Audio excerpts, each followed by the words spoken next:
All right, guys, welcome back to MB Drift. This is round 3, Drift Wars. Are you guys ready to get live today? All right. So right now we're getting all the judges together.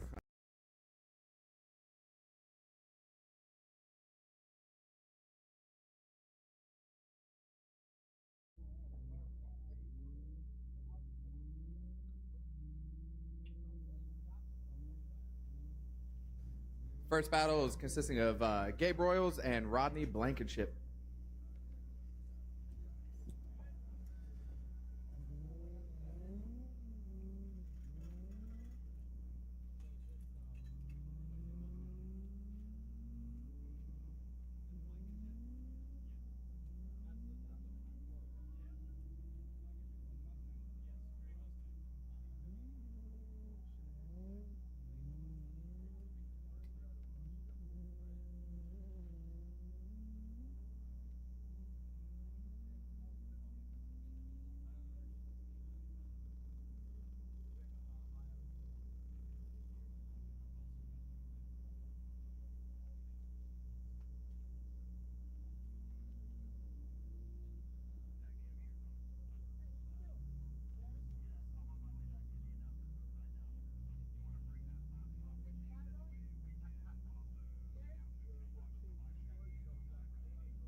All right. We are getting ready to get this ball rolling.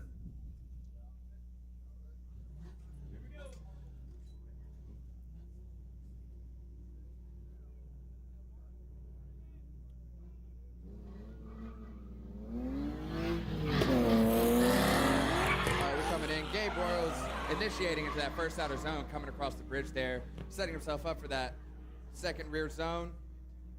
Got to drag it all the way out to that touch and go. Nice little flick into that outer zone 4 and across the line. Man, that chase driver was putting it on him, dude. Yep, Rodney Blankenship in that gray Mustang.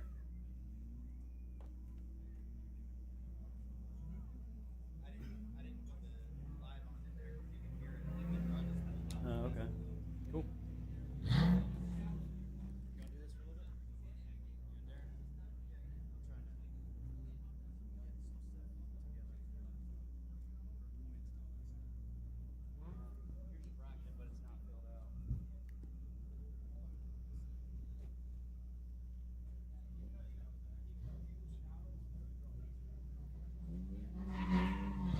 All right, here we go.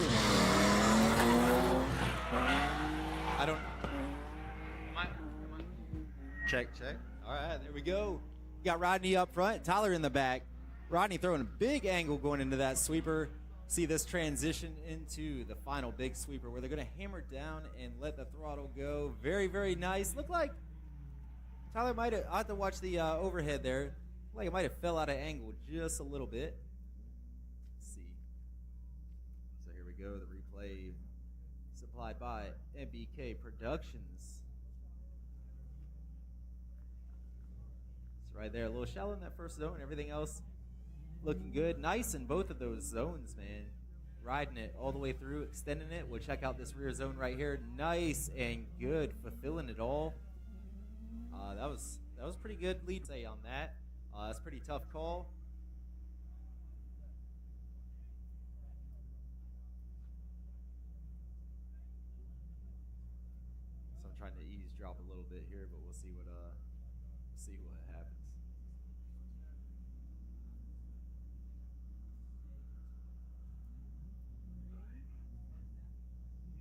All right, over here with the judges, I do see them. They are discussing, with that much deliberation. I don't know. Would they do a one more time, or do they have enough substantial evidence to call it one way or the other?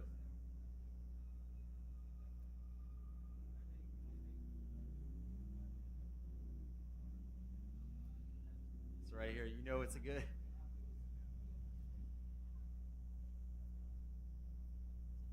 It's a good run when they're still deliberating. I can hear them basically from I can hear them breaking it down and nitpicking and nitpicking and nitpicking. So might have to get them on the microphone to explain who'd you call for the win on that? All right, Rodney Blankenship getting the win, redemption for the last round. Tyler leading around.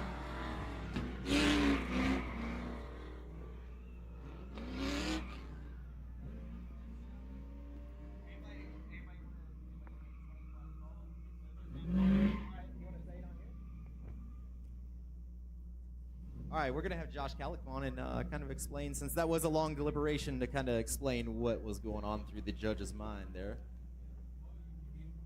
All right, guys, so after looking at the runs, lead for lead, chase for chase, both runs were pretty good. We were kind of on the verge of it one more time, but weighing in that outer zone 3. So everything up until outer zone 3, they both looked great, but the BMW on outer zone 3 almost straightened midway through the outer zone, which affected the chase car, and he came out early and didn't pull the zone deep, so that was the weighing factor to go with the Mustang for the win. Dang, yeah, the nitpicking, just that one little mistake, man, and that's the caliber of the game whenever it gets to, even that, seeing the first battle in top 32 already getting nitpicked like that, man, it might be a long day.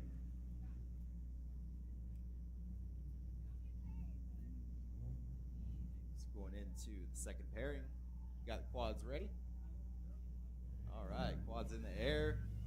So see that? Special thanks to MBK Productions pulling the live stream.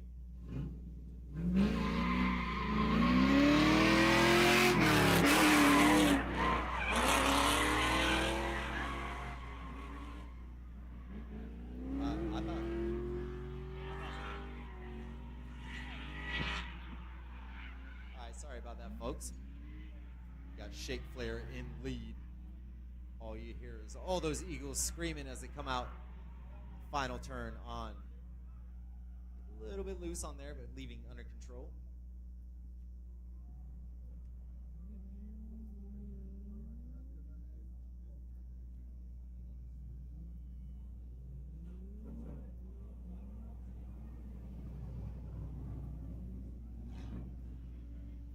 So we got Mendenhall versus Holsays. Sorry if I messed up your name there.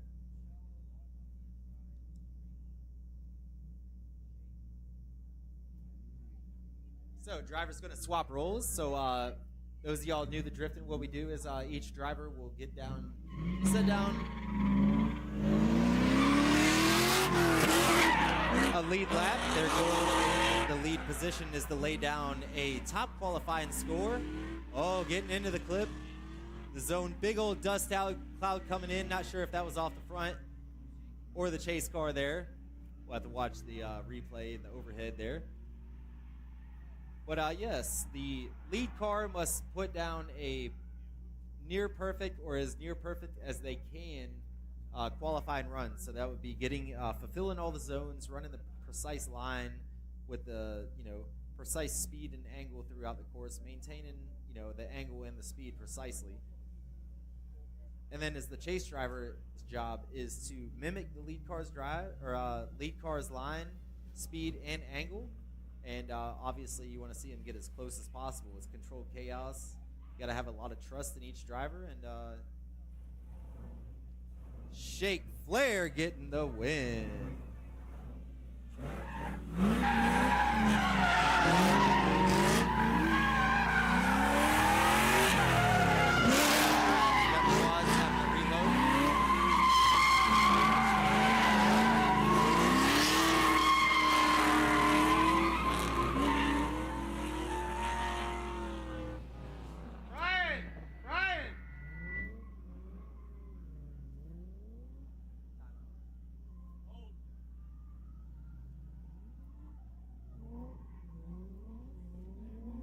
All right, up next. Baron here. This ought to be pretty good. We got Max Seabear, currently 4th in points. Last year's 3rd place champion and got the Underdog Award. So we're just waiting for the quads getting reloaded. Gotta change them packs. Get up in the air. So as soon as they get in the air, we're gonna send next pairing. So where we got Max Seabear and Devin Bruce in the drop top.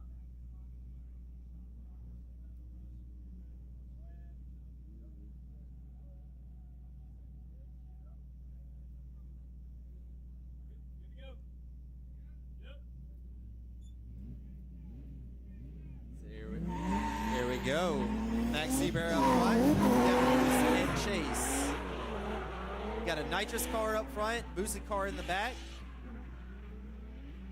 Max slinging them, putting them cone runners to work. Thank you to the volunteers out there. So we got Max coming around. I'm watching the top view now. Oh, Max making nice weight of that final rear zone out there in the back.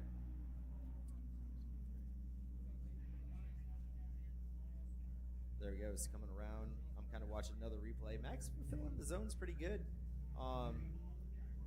So right there, first one, tires right on the edge, looking good. Into the second one, overshot that. Looks like about a 2 tire off on there. That's been blowing them cones through, but it's like outer zone or rear zone 3 in the 4, looking like fulfilling it pretty good, with the exception of that outer zone 2 right there, where blowing all the clipping points off and stuff like that. Basically dropped 2 tires off, so off track. So that's what's going to be the downfall, Yeah. I'll say, in that run, giving advantage. It's just a points deduction, but it's definitely giving Bruce the edge a little bit. We'll see what he can Exactly. do whenever he comes up here into his lead run here. We got the guys out here cleaning up the course. Clean up some of that dirt that got brought on. This way we can give these guys as much of a consistent path of direction as possible.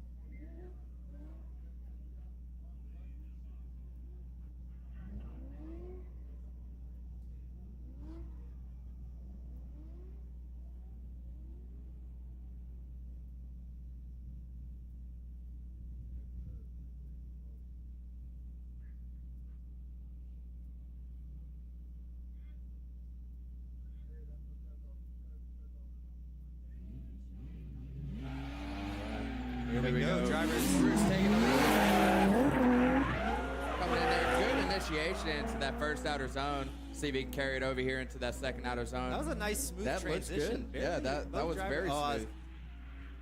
Late fall on the clip. I see that was the wind, but looking at the overhead, looks like Devin getting a little bit, running nice into that rear zone, that last rear zone, but then kind of shallowed out. Yeah, and Came out of it, just maybe ran out Max of gear. putting it in the pocket, putting Yeah. the car exactly where he needs Like to I be. said, that Just little putting shot the of pressure nitrous helped onto him him. out, man. Oh yeah. I think going into it, he might have known that he had a little bit of a mistake going, so he knew he had to push it hard for this guy, and he did exactly that. He followed the line pretty well behind him. You can see here coming into that last outer zone, he had to cut line a little bit to try and catch up, but yeah, he got it nice and tight towards the end there and across the line. Nice.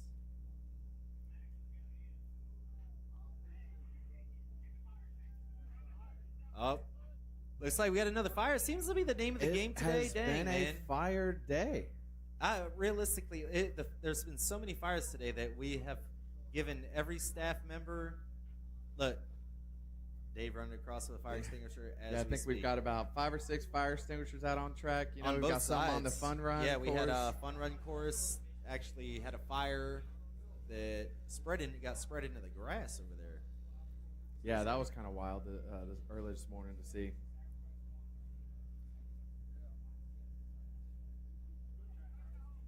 And it looks like they got the hood popped. Looks like they got it out. Trying to figure out what exactly might have caught on fire. Maybe had an oil line come a little loose off the turbo housing or something.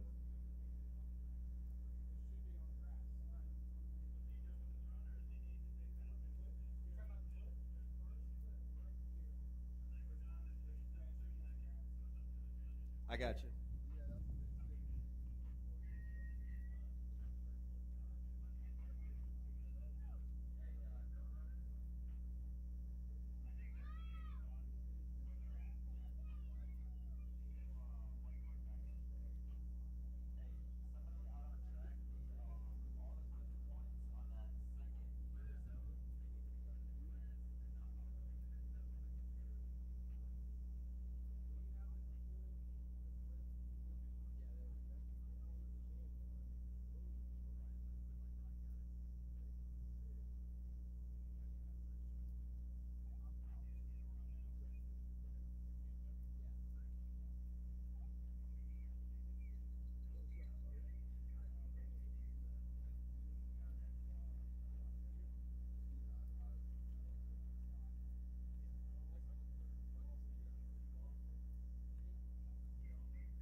All right, looks like we're underway here, and these guys are going to come back up here to the line to get the announcement made of who was the winner and who was our loser.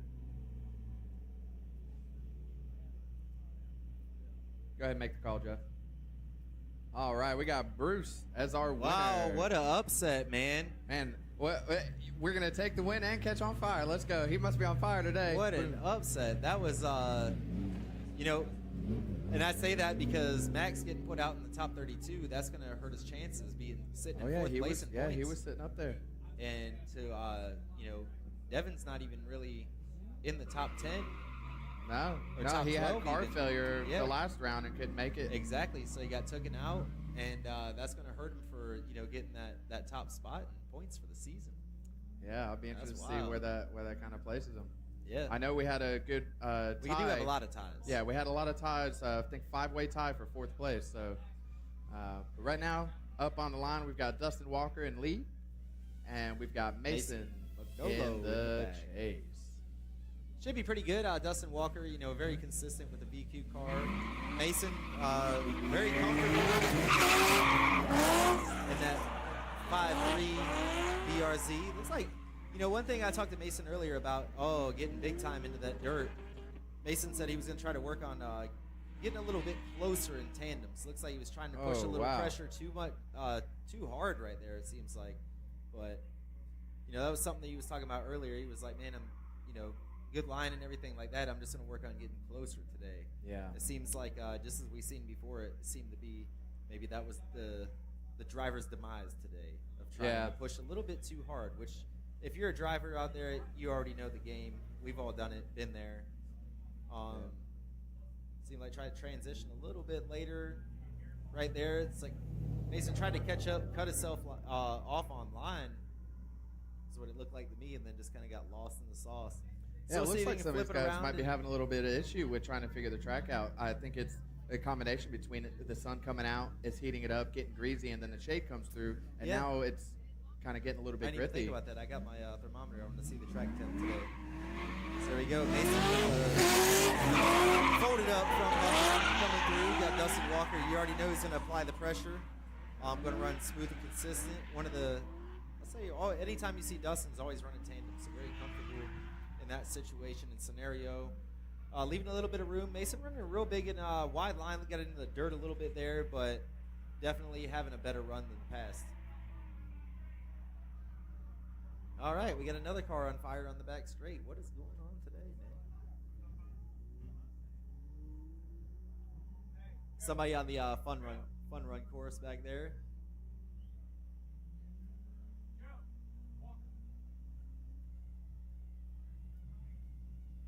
And Dustin Walker gets the win.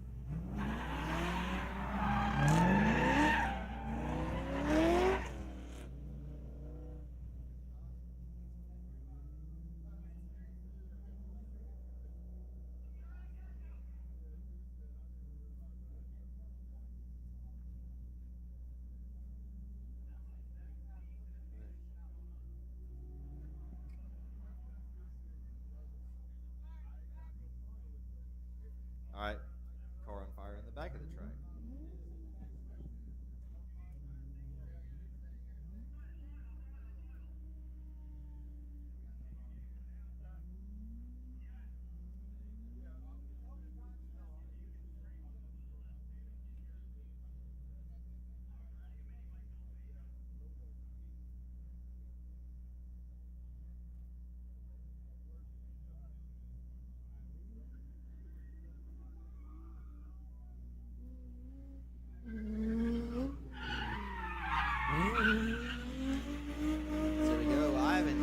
Warming up the tires. I feel like I should move my four-wheeler.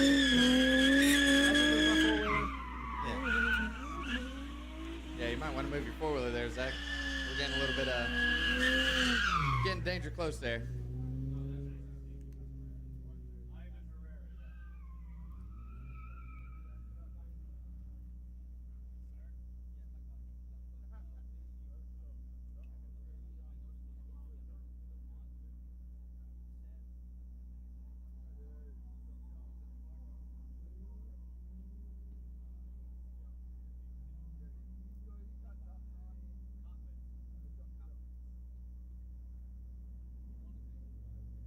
we got Levi in the lead and Ivan in the chase. Ivan being one of our younger drivers out here.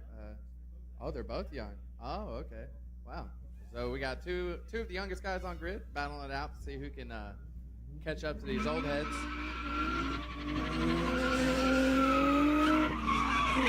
Looks like lead car missed the gear a little bit coming into that initiation, but he cleaned it up, was able to get out there to that second outer zone.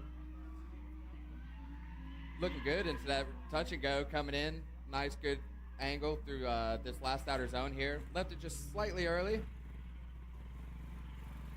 Ivan putting down the show for him, trying to keep it on his door as best possible. We'll go back here and watch this replay as we come into this initiation here. He's in the zone. Got good medium line into the zone. We've got a great line going into that second outer zone. Fills it all out. Man, he's putting down a good lead run for Ivan to chase.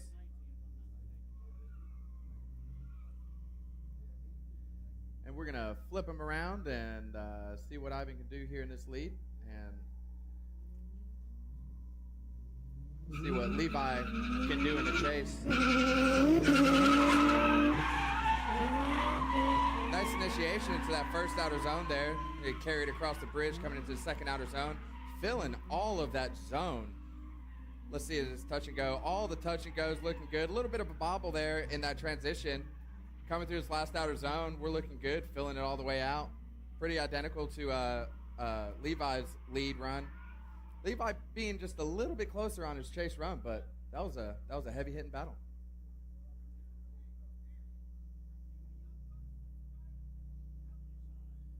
Yeah, guys, if you guys are wondering, sim driving is the way to get out here. These guys come from sim drivers, and you see the line they're putting down. Both lead lines are beautiful lead lines.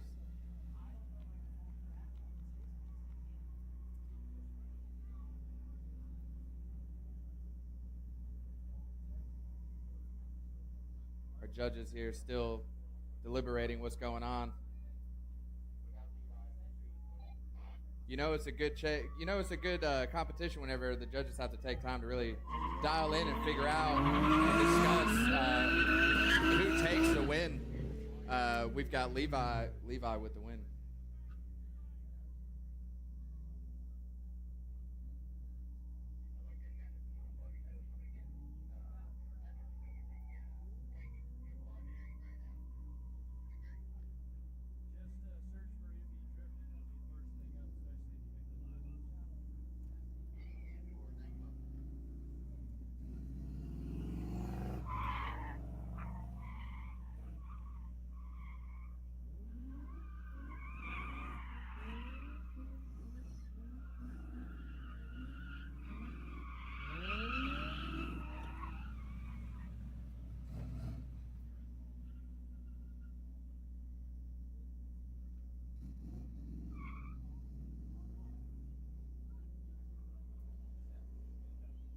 All right, next up we've got Brandon Goodman and Osborne.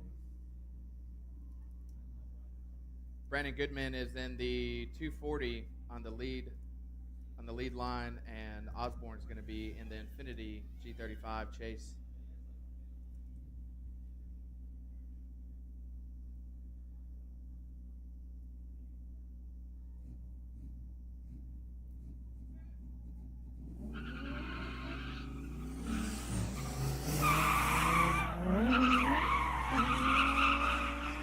Brandon Goodman leaving him sleeping on the line, coming through, filling that second outer zone. Nice touch and go, a little shallow on a touch and go as he's coming through. Has a little bit of a straight coming in through getting him into that last outer zone there. Chase driver's kind of doing his own thing back there, but trying to keep a consistent line.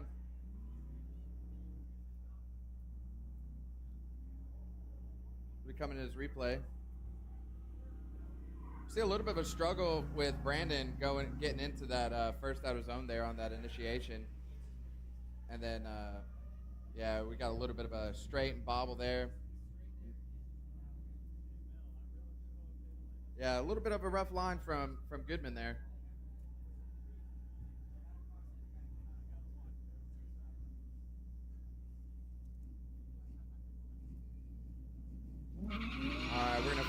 around and see what Osborne can do here in the lead. See if Brandon can keep it in that pocket for him. Osborne leaving the zone a little bit early. Going into that rear touch and go pretty nicely. Coming in, nice slow transition into that last outer zone. Goodman having a little bit of a mistake there, cutting line pretty hard. Looking like it might be a little bit gripped up.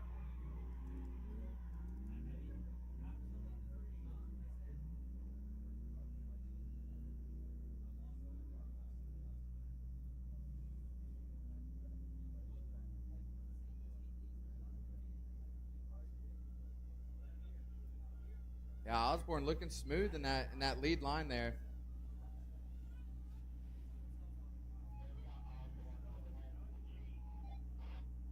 All right, Osborne with the win.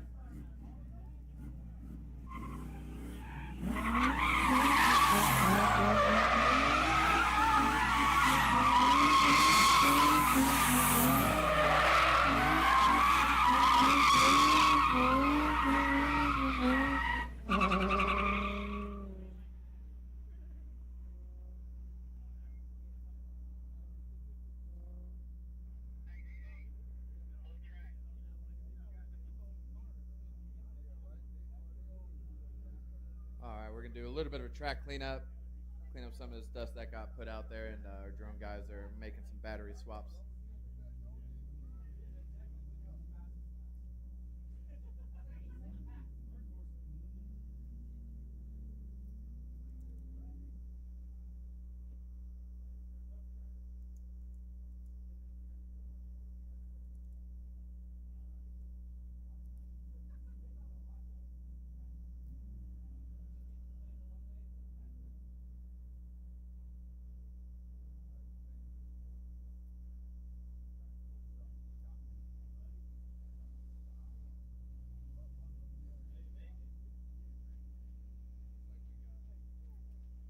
Looks like we got Drake Carter waiting on the line. It's just him today. There's no battle for him, so he's get a nice, easy entry into the top 16. Well deserved. Carter is always a monster in that turboed Miata.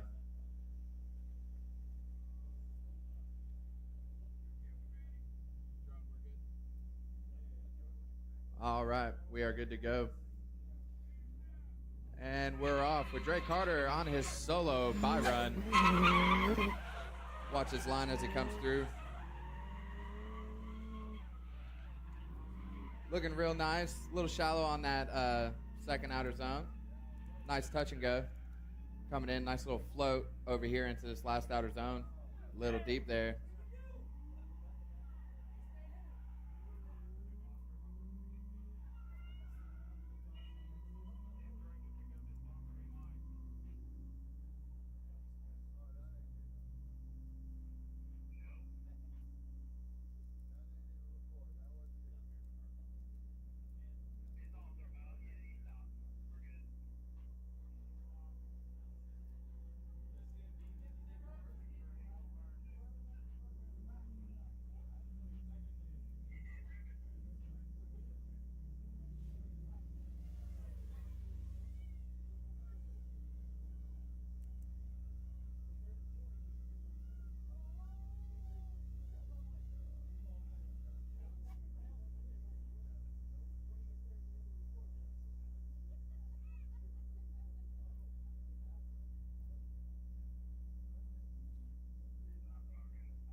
Up next, we've got Nathan from Driftaholics Racing, one of our sponsors and our tire guy out here for MB Drift, giving you all the Kenda Tires opportunities that you need.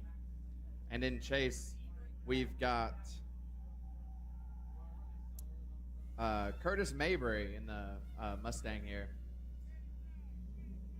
Nathan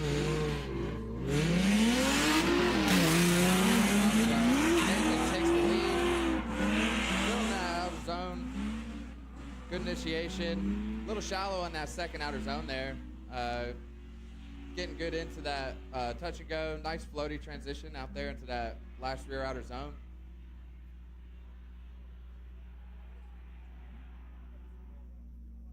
Curtis Mayberry kind of just hanging out in the back.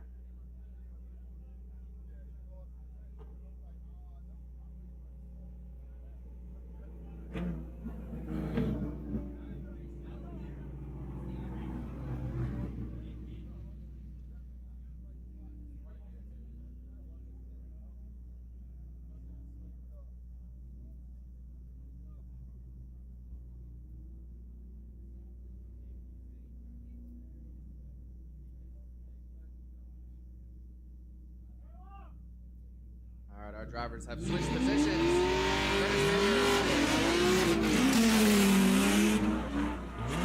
Good initiation into that first outer zone. A little bit deep there as he exits that first outer zone.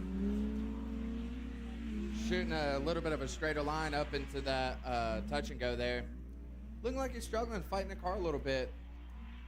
Trying to handle whatever he's got going on there. I'm not sure. Maybe he's having some car issues or some steering issues, but looks like he's struggling a little bit to keep the car sliding.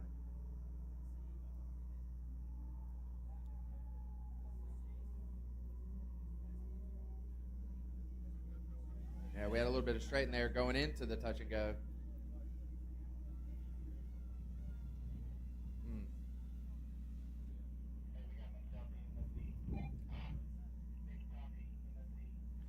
Mick Duffy with the win on the top 16.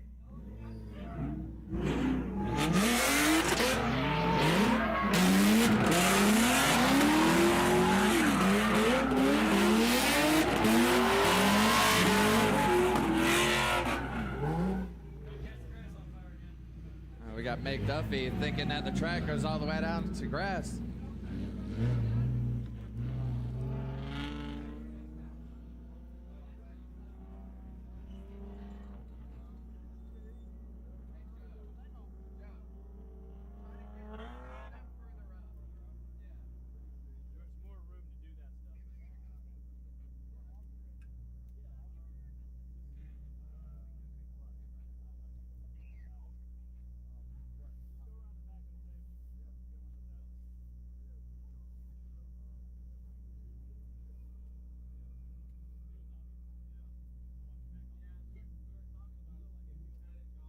So yeah, it looks like Mayberry kind of took himself out in that battle between his lead and his chase run there.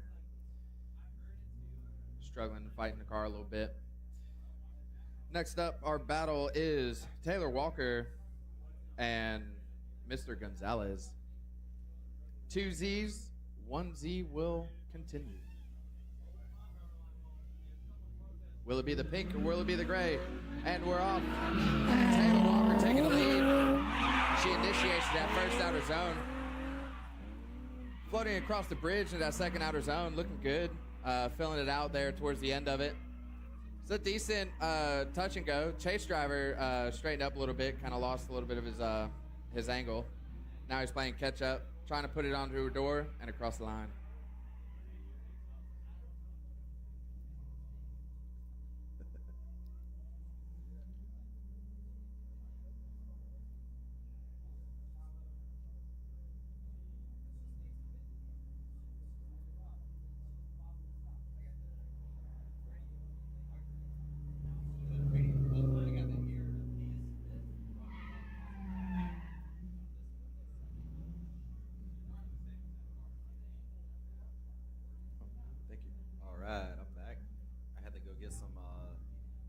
Water, some energy drink.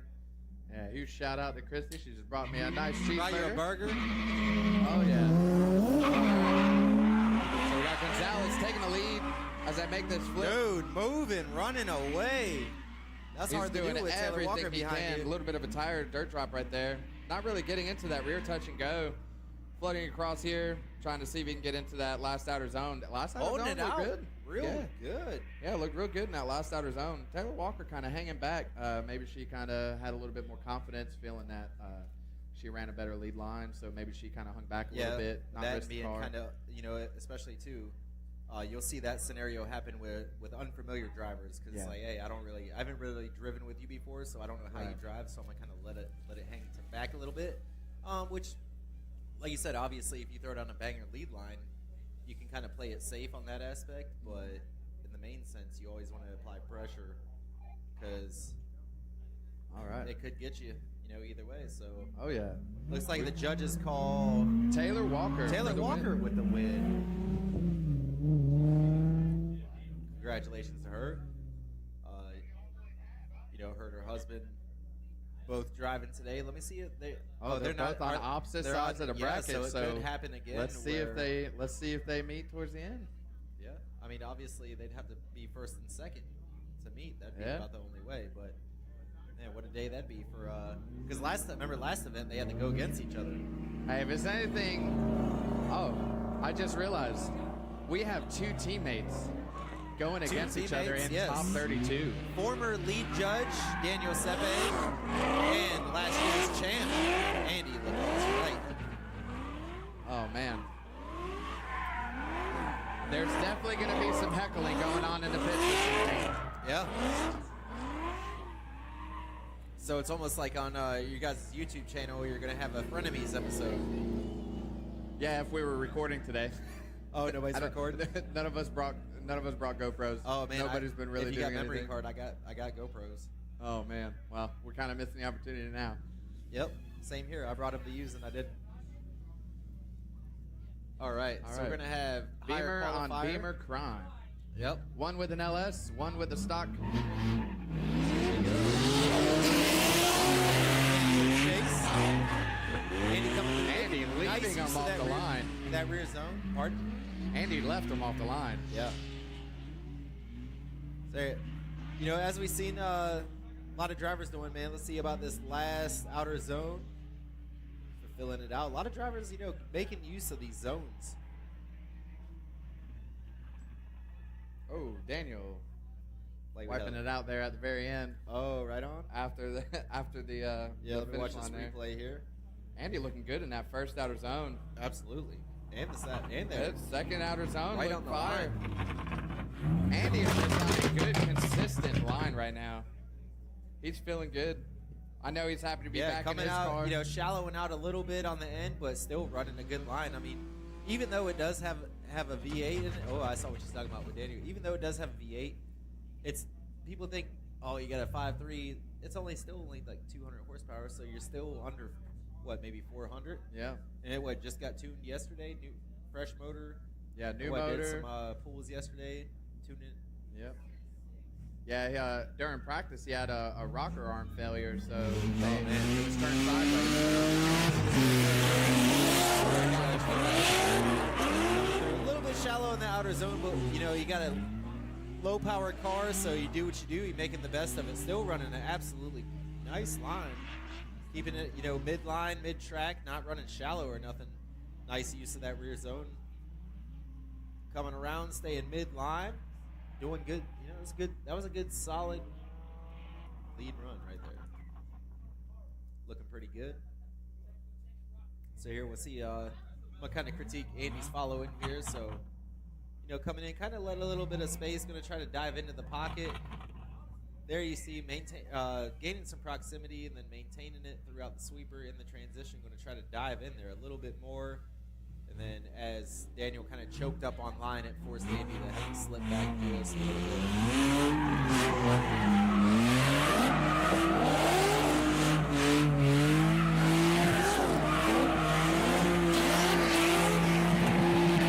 Yeah, we got Andy Wright with the win. Andy Wright with the win. Andy Wright with the win. Daniel has been having, Daniel getting into the top 32, been having some trouble last couple events. You know, just trying to get, not sure nerves or whatever, but getting in and getting past that. So it seems like stuck in that top 32 bracket, waiting for the day to advance into the top 16. Yeah. You know?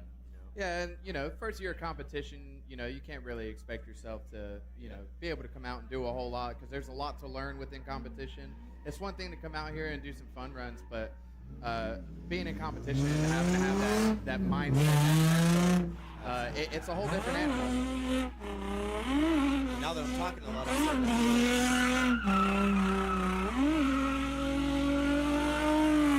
I'm starting to feel all that dust and stuff from cleaning up the track, man. Yeah. Ugh. Yeah. This when we were out All right, here. so it looks like we've skipped Stoney's bye run. He gets a little bye run, so Stoney is automatically off into the top 16. That's my favorite driver ever, man, Byron. Yeah. Because you never see him, but he's always good. He's always in the always top good. 32. Yeah. But you never see him drive.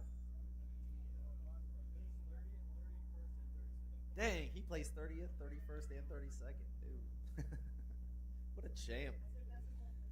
Yeah, multiple personalities. All right, next up, we've got What a champ. Sawyer and Cameron Gaskins. Sour. Oh, Sour. My apologies. Dude, nice entry. Way to commit on throttle because, you know, Cameron's son of Derek Gaskins. Another sim driver turned real life driver, I would say. Yes. That was I thought that was gonna be a little over rotate, but dude, I did that's too. a heck of a finish. Yeah, he through that. saved it. Dude.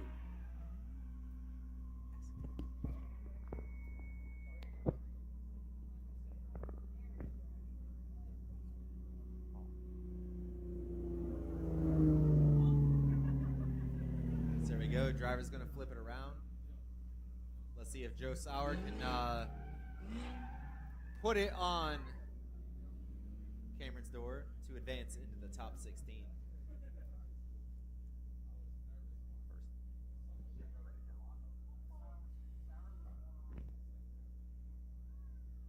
See this? So, Cameron Gaskins. Joe Sauer. Dang, man. Applying pressure early, dude. See that left foot breaking? Oh, tried to apply too much pressure. Choked yourself out. That's one of those pitfalls of trying to follow too close, man. You choke yourself out, lose your line, have to straighten and correct. Because otherwise, I would have said that would have been a tough call. Right. But right there, that's the mistake that the judges can use against you to say, Right. hey.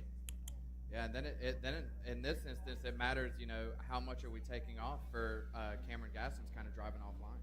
You know, Yeah, I he's mean, you gotta he see exceeded 3 different zones, and Which that which might, carries more weight, though. right.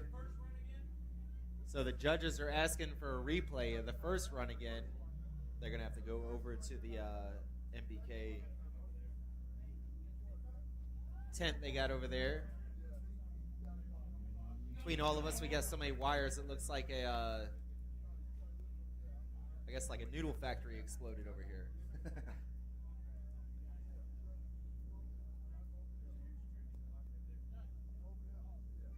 Yeah. I tried to get Celsius to, I sent them a thing about trying to get them to sponsor us. Didn't work out. No. Oh. We'll have to try again next year.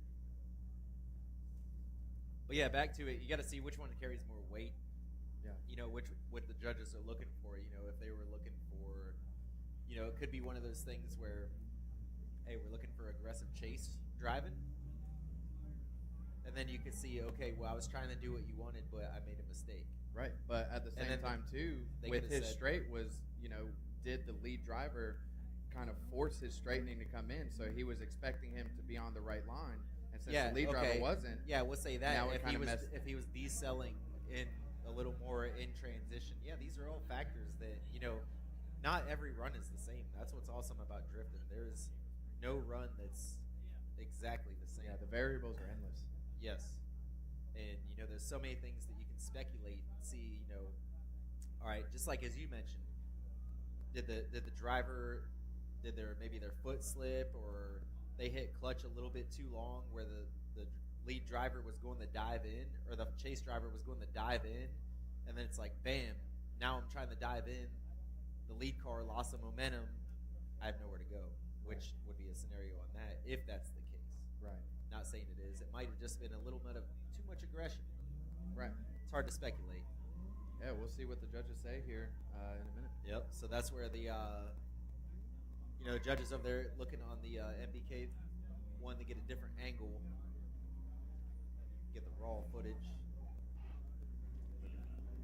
Yeah, the judges looking a little confused coming back, and looks like the call is a one more time.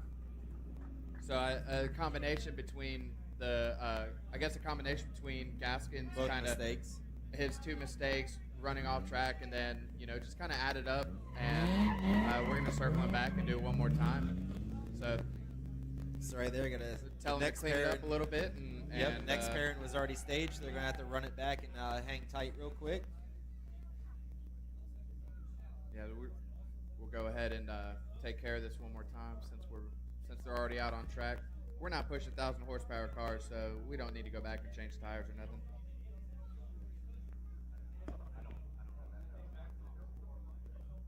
I guess I can look it up real quick. Hold on. So yeah, they're gonna go ahead and run their. They're gonna go ahead and run their one more time battle. One more time battle basically is, the judges found faults on both drivers that basically couldn't persuade the call to go one way or another. So what they're going to do is they're going to have them run it back and basically start over. Now, they will say, kind of compare things from the first run if it need be, just to kind of keep that in mind. But in the same sense, you're starting over.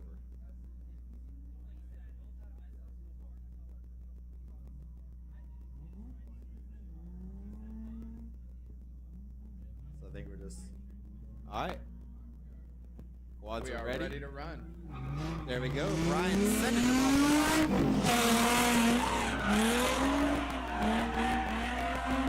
We got Joe. Joe looking like he's driving angry right now. Yeah, throwing it in, just driving a little bit harder, a little more speed. You can see that left foot braking, just keeping that little transition to get them quick flicks. Man, dude, just running away. That's a whole different run than that we saw a in the different first. person. Did they switch drivers? Yeah, that was a whole different run than we saw the first time. I'm not even gonna lie.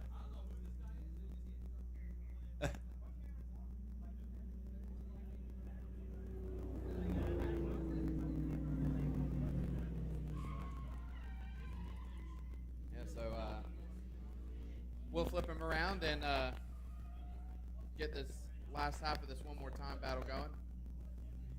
And we'll see what Cameron's line, what he can do, and see if maybe he can trick out Joe a little bit. 'Cause he's got some making up to do, being so far back.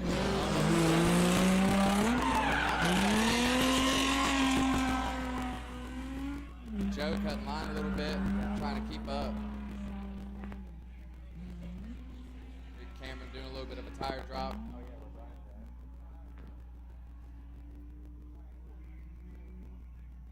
Almost exceeding that last outer zone there, but still being able to mostly keep it into the box.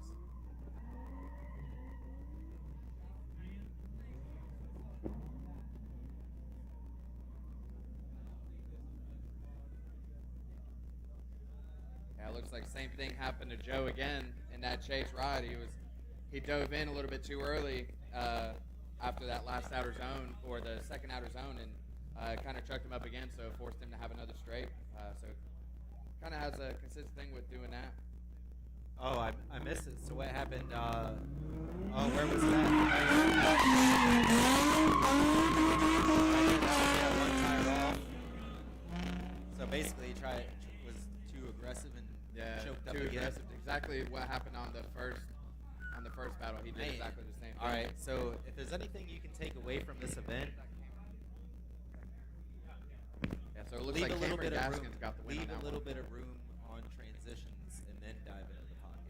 Yeah, well, that being said, had he had been on the right line as a chase driver, he wouldn't have been so far in. So if he'd have stayed more into the pocket and kind of let Cameron lead him where he needed to be, he would have had a better transition and probably would have secured the win, considering his lead run was as good as it was.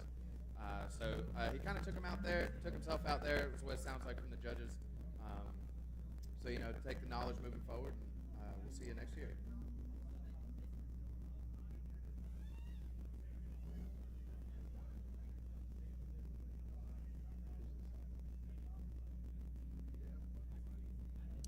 All right, up next pairing, looking at Russell Canada and Adam Kowalski. So we got Russell Canada in the VQ swapped S14, and then we'll see later on, Tony got the VQ S13. So here we go. Adam, nice flick in there, diving in. Oh, got in a little too heavy. I missed Looks it. I like, was writing something was down. there? Yeah, let's see. What is that? A cone? What flew off there? Almost looked like a little bit of a DV.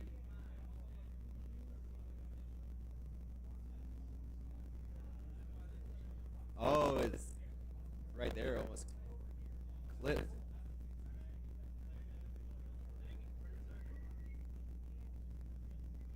Yeah, deliberating on that call, what was it that made him spin out? Was it he himself that spun out, or by being too close? It almost- or did the let's see lead it right here. driver have Let's too see. much of a decel and Let's see. and force it? So it looks like it's kind of offline, and it looks like the lead driver did slow down too much. Didn't keep a consistent momentum going through that bridge there to get him back into the outer zone. He had It was to like brake a little almost bit. too long of a float. Yeah. Too much of a float to settle the Didn't car. light off or- soon on enough. throttle too late. Yeah. Yeah, so we'll see what the judges say about that after this last lap of battle. Alright, so here we go. Kowalski coming through. Let's see if, see right there, grabbing handbrake, going around on that one, so that could have been what it was. Right. So right there, seeing Russell come through.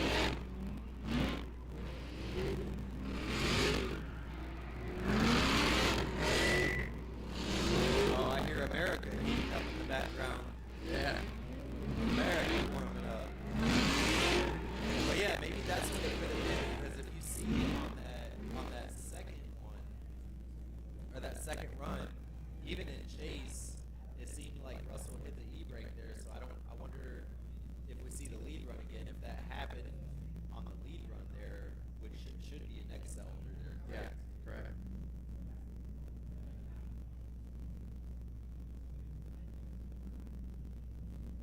So that, Adam putting a little bit of tire off, getting some dust, cutting a little bit of line there. And it looks like Adam Kowalski in the Nissan 350Z taking the win.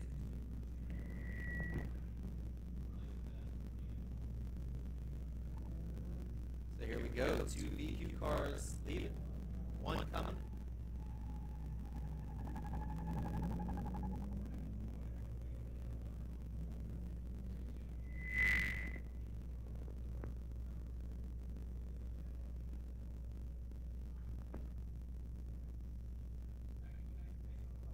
Yeah. The judges are looking to give us an explanation on this last call to help everybody and all of us figure out what exactly what it was.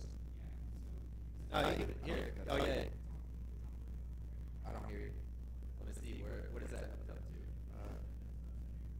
This. This. Be this one right here. All right, go ahead and try that. Hey, can you guys hear me now? There you Yes. go. All right. So in the first battle with Canada leading, we had him at fault essentially for the transition, which made the lead driver or the chase driver have to bail on the run. So we never got to see a chase because of the fault of the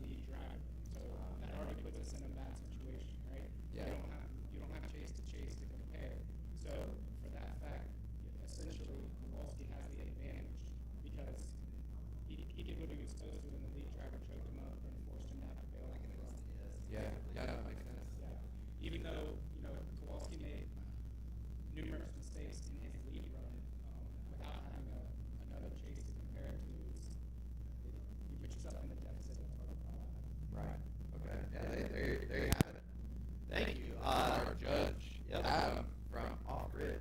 Yeah, Off-Grid Motorsports Park. Go check them out. Other judges we got here, Paul Smith, Piedmont legend. Go drive with him up there. And then one of my favorite guys to watch drive, Mr. Josh Gallup. All judging for us today, so you'll hear from all three of them, kind of explaining to us.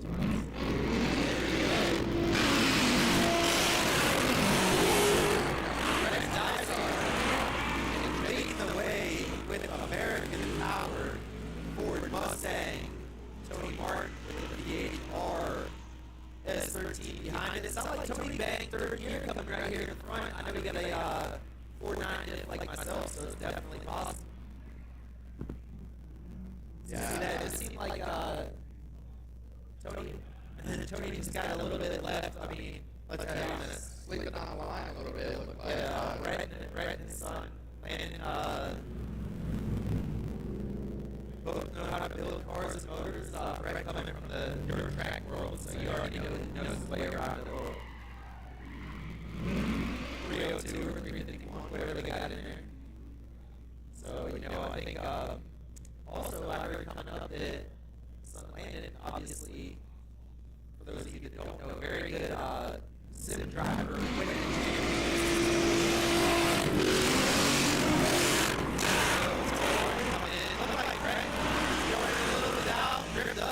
I think it'll be, nice. Man, I thought that was going to go out. They curved up pretty good. So, it's like Brett Dysart trying to play the catch-up game. Let's see, just there, starting to reel it in. But yeah, Brett's son, Landon, going to go out to Adam Rosek's facility off Grid Motorsports Park and pretty much go out there and try and get some real seat time. So it'll be the first time out there on the track. This Friday night, or no, the 3rd? Yeah, I'm trying to fix my car and bring it out too. If I don't have to work. Alright, Dysart taking the win. I'll say that, in Tony.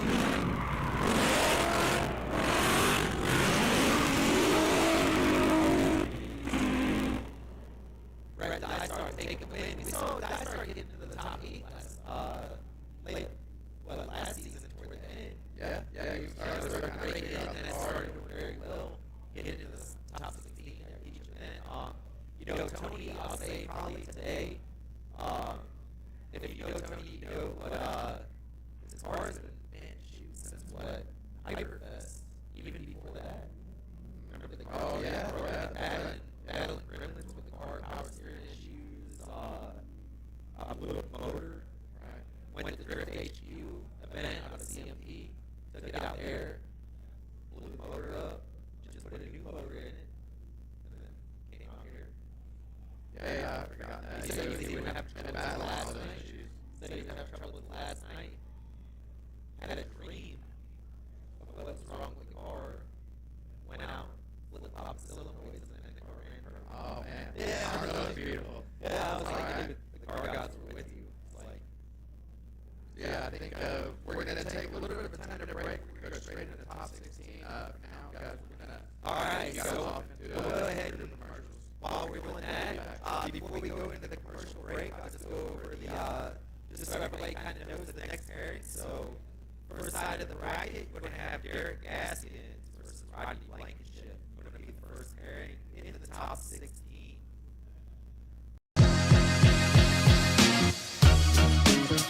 Legend himself against Evan Bruce. After that,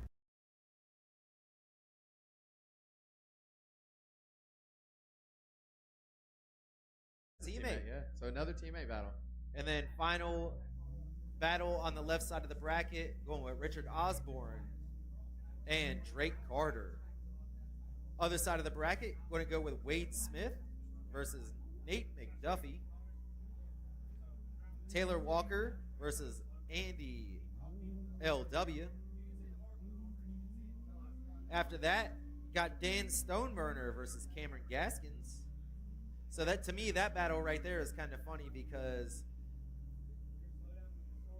Derek Gaskins is probably telling his son, hey, take Stoney out because Stoney's sitting in third place right now, so they're scheming.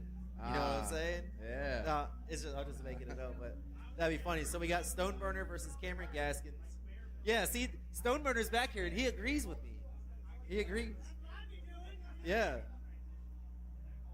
So then after that, we're going to have Adam Kowalski versus Brett Dysart. And that will be your final battle in the top 16, and then we'll move into the top 8. So we're going to take a 10-minute break, go ahead and roll some commercials, and get something to eat, get hydrated, and we'll see you back here in a few.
Guys, welcome to Bridgemoto. I'm Alan Newsom, and I'm here to talk about our new color, the Aqua Splash.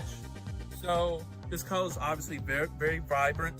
It derived from a lot of our customers wanting to see a turquoise and a teal and a seafoam green kind of combo. So what we did is we blended all those colors in together to bring you a color called Aqua Splash.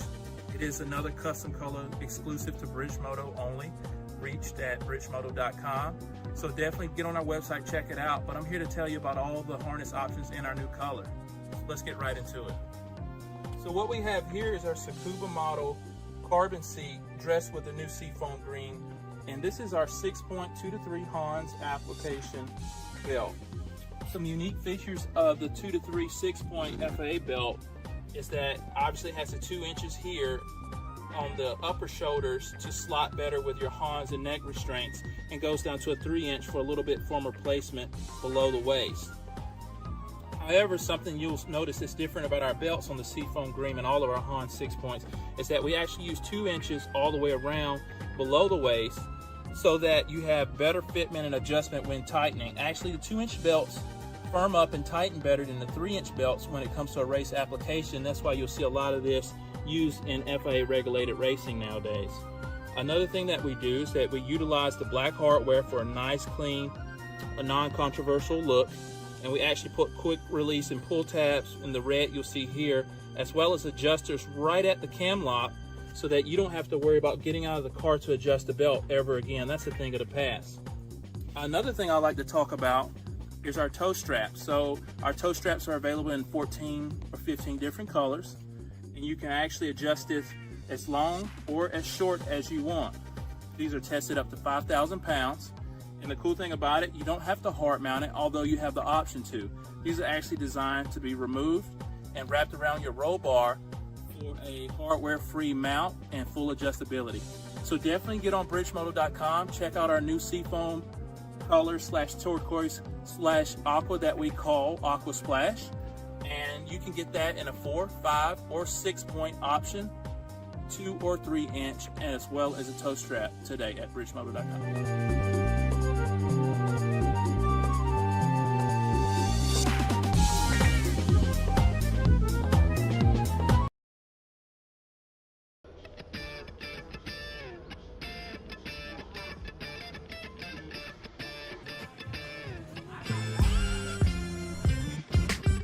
Before Facebook and bullshit raps, there was a time when MCs used to bust sick tracks. Nah, don't get mad, I'm not saying you can't spit. Some of you wasn't born in, some of you was kids. I was 15, born in 1980, so that's 9-5. Yeah, some of the best albums of all time. If I was you, I'd download Bill for Cuban Links. Proof home, living proof was deeper than you think. E40 dropped in a major way, made up his own words, that's why we all say it's all good. And 9 had 9 lives. What you want? 9 fat beats for my rhyme. AZ, though or die, you had the double time flow. While the pop charts were dancing to Cotton Eye Joe. Where did he come from? Where did he go? I was watching Biggie on VHS in the show, but people weren't into it. Mike Geronimo dropped the natural, it was nice. The radio was killing Coolio with Gangsta's Paradise.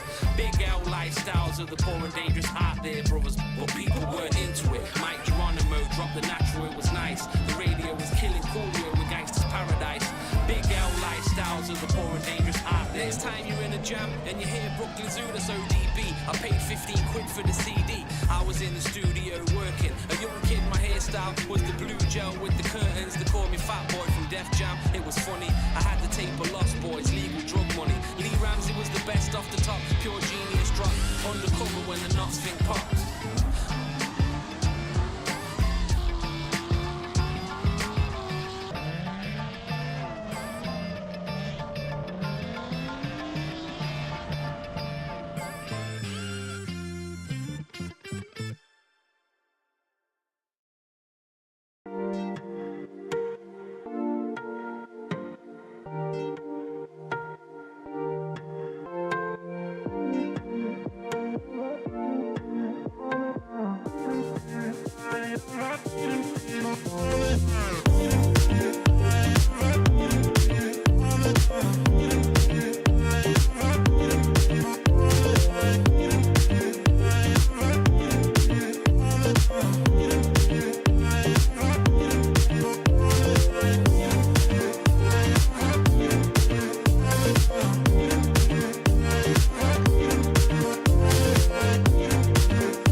Guys, welcome to Bridgemoto. I'm Alan Newsom, and I'm here to talk about our new color, the Aqua Splash. So this color is obviously very, very vibrant. It derived from a lot of our customers wanting to see a turquoise and a teal and a seafoam green kind of combo. So what we did is we blended all those colors in together to bring you a color called Aqua Splash. It is another custom color exclusive to Bridgemoto only, reached at bridgemoto.com. So definitely get on our website, check it out. But I'm here to tell you about all the harness options in our new color. So let's get right into it. So what we have here is our Tsukuba model carbon seat dressed with the new seafoam green. And this is our 6.2-3 Hans application belt. Some unique features of the 2-3 6.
All right, there we got Brett Dysart. That's Brett Dysart's gonna be. We're gonna do the national anthem, and we'll do.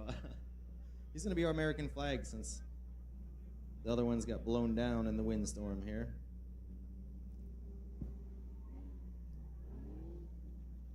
Come on, old man. So.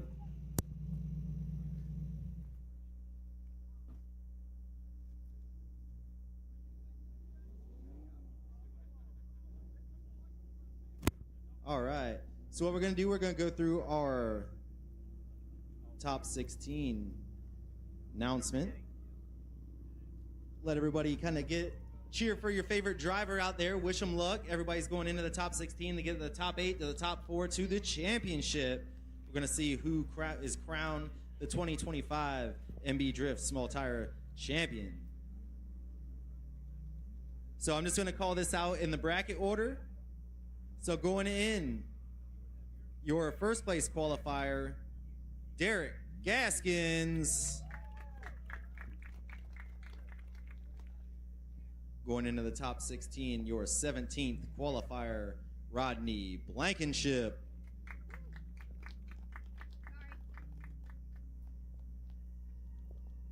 After that, we got the infamous Shake Flare.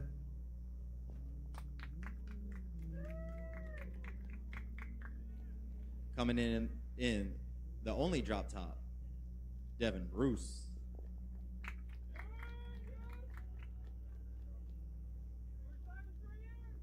Oh, first time in 3 years. There you go. Coming in, fourth place qualifier, Dustin Walker.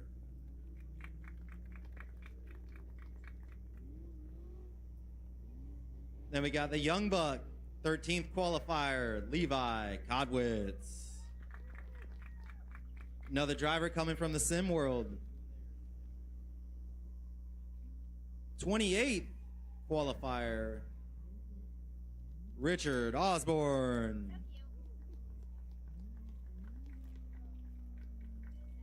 12th place qualifier with one of the coolest sounding cars, Drake Carter. Then going to the other side of the bracket, tied for first place for the season, Wade Smith. 15th qualifier, Nathan McDuffie. Your 7th place qualifier for the day, Taylor Walker. Going to be going against your 10th place qualifier, Andy Lacoste Wright. After that, you got 3rd place in points for the season, Dan Stoneburner. Going to go against somebody he's competing for the season's son, Cameron Gaskins. After that, we're going to have Adam Kowalski versus the American Flag V8 powered Mustang, Brett Dysart. So we're going to go ahead and do we'd ask that, look at Dysart's car. We're going to do a quick national anthem and then get this show started.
We appreciate everybody coming to hang out with us today. So we'll get this top 16 started. As you drivers know who you're paired up with, if you already got your car situated and ready to go, go ahead and stage up down here. You can pull around, go on the grass. Nobody is using the straight road right there that's going across. So if you want to stage right there, you're more than welcome to use that area as well, right behind the building there, because the Fun Run course isn't doing anything. So if you want to hit that straight road, the park on there or whatever to stage up, more than welcome. So first pairing again, going to be Derek Gaskins versus Rodney Blankenship. Then after that, Shake and Bruce. After that, Walker and Levi. Then Osborne and Carter. Fire them up, gentlemen.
His car's broke. Oh, broken.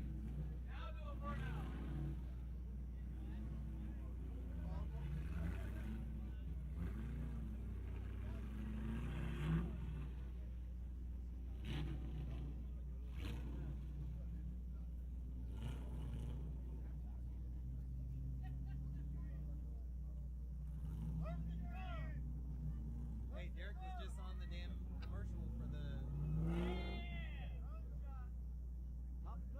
Did it start? Yeah, I think so. Yeah, there you go. Oh, Dad, coming through.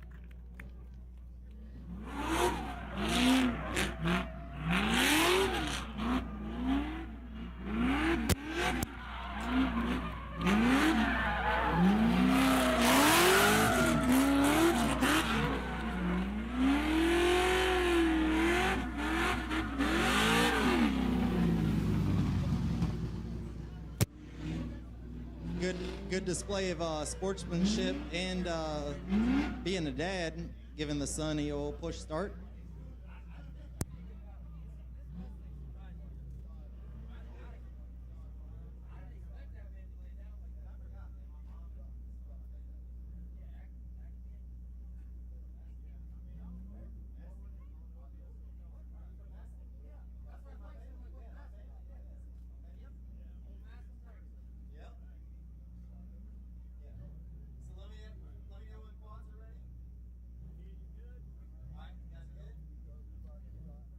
All right, here we go. First battle in the top 16, leading Tied for first place.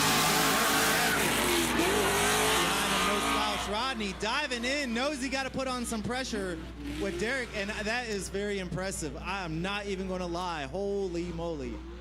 Right there, obviously, in the long sweeper, Derek got the power, going to try to leave him, but, dude, when you can apply pressure, you must apply pressure, and Rodney did a very, very good job of that, in fact.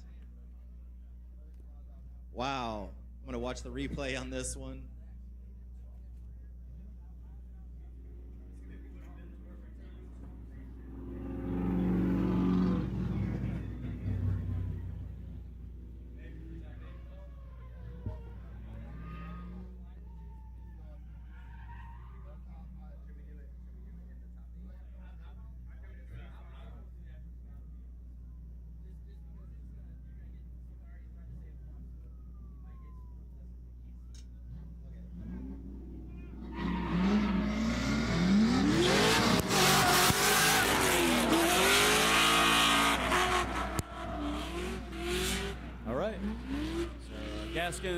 Derek Gaskins, that is following Rodney Blankenship on this one. Ooh, big dirt drop there. Not sure how far off track that was. Probably just one tire. But Gaskins isn't going to let him get away. He's going to apply the pressure for sure.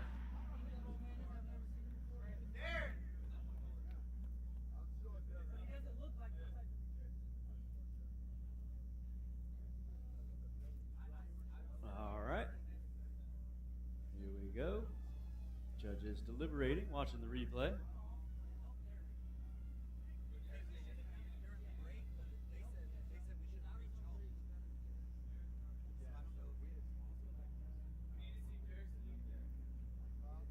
All right, judges are going into further deliberation. It's going to take just a minute. They got to go back and see the lead run.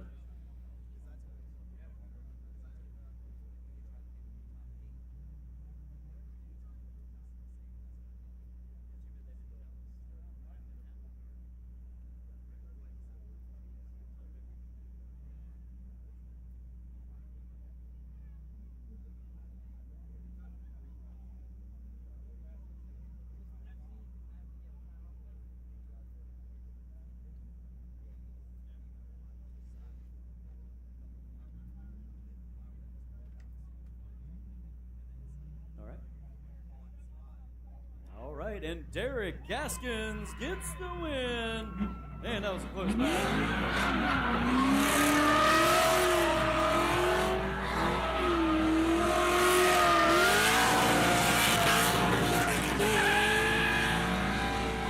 Rodney Blankenship was a fierce competitor, though. He's almost taken some.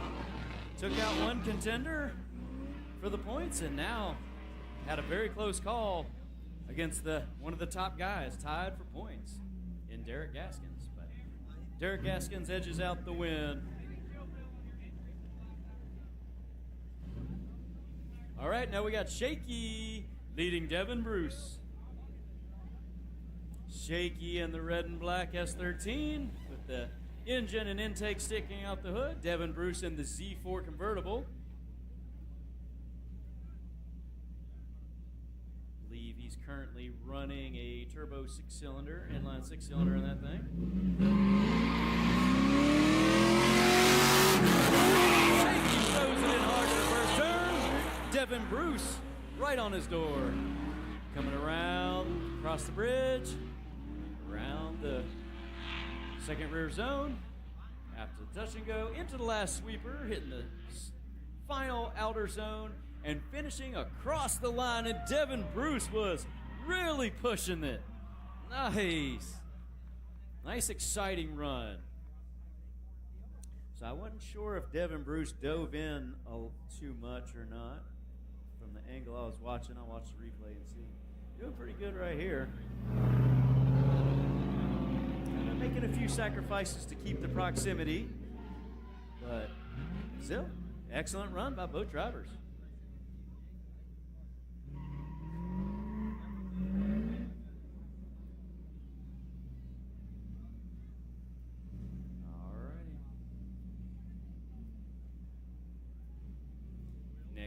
Okay, now we'll flip the order. Let Devin lead. The black convertible Well, Shaky all tied up on his door as well, trying to return the favor of that tight tandem.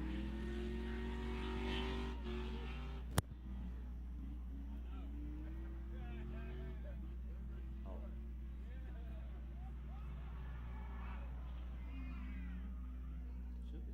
No. Yeah, there you go. All right, Zach's back. We're in an exciting battle here with Devin Bruce and Shake Flair. Shake.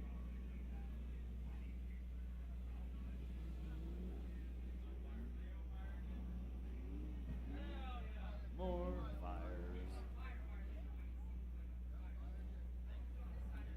Oh yeah, see the flame coming out of Oh, it's on fire. You can see it under the wheel. It's on fire. There he is, popping the hood, and we got the fire again. I think that's what This is Florida fire did. number 54. No, it might be your second, but You ain't- cumulatively yeah, today, you ain't the I feel only like one. there have been more people's cars on fire today than there has been 2 this years, season probably. and last season. Yeah. I had a kind of a suspicion earlier. It's probably most likely because everybody's been driving their car hard all year, and this is the event where parts are starting to fail for people, you know? That, or you just built your car. You know? What's a drift war without some fire and smoke? Yeah. Hard battles. Yeah, if, Joe, right there. Joe. So we got Darren Honorati going out there and making sure that nothing is on track. All right, Devin Bruce with the win. Wow. Seems like every time he edging catches out on Shaky. fire, he gets the win. Yeah. Coming out of the laying the Piedmont. Same here, Dustin Walker. Yeah, we love our Lots of Piedmont seat people. time. Piedmont's a fun environment to go hang out at. Always a good time. Yeah, that's kind of what I was, you know, kind of like the stepping stones of drifting. You know, you go to OG, you go to Piedmont. You know, Piedmont has their competitions here and there. OG has their winter series, so look forward to that coming up. Then you got CMD up Southern National after you do small course with us. So we do like grassroots small tire series. Once you win with us, you can go to Pro-Am, then the Pro, or you can go do big events there. So it's all the tree of all the events in the Carolinas. Yeah, so we're often a stepping stone. So there, Dustin Walker And Levi throwing Kotlitz. down a solid lead run.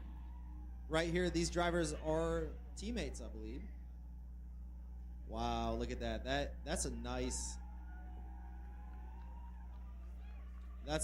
lead Two and a nice follow. That equally was, matched looking vehicles there. like from the overhead, from the quads, dude. That was a heck of a run, man. That was good and clean.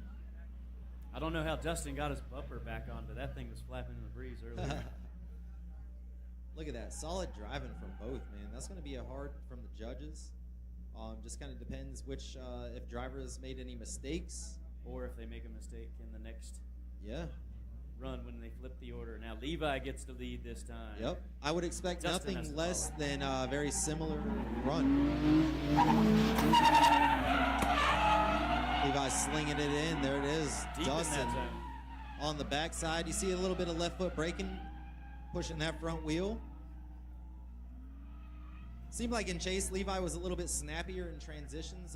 Dustin a little bit slower in transitions, but still driving pretty good. Seemed like Man, that's an exciting run.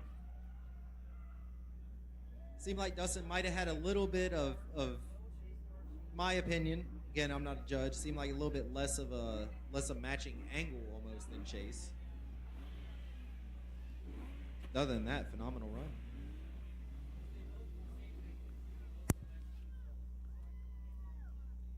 Judges deliberating.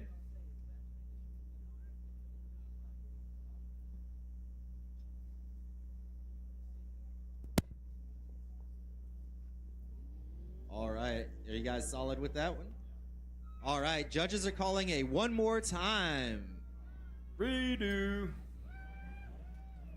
So right there, I heard I'd them gladly watch about that one again. talking about some things Levi did in lead. So it's kind of like tit for tat, you know, that little bit of what I was talking about not matching angle too much. Equated the faction to make it neither sway one way or the other. So they're going to go ahead and run it back. I'm just going to wait on the quads, make sure they're ready. All right, quads are good. Brian, go ahead and send them off. So here we go. We're going to start over like we just were. Actually, we got one thing here. Drivers talking about maybe having the cone down. That's maybe what I'm seeing there. And then if somebody wants to get that cone over on the other backside too.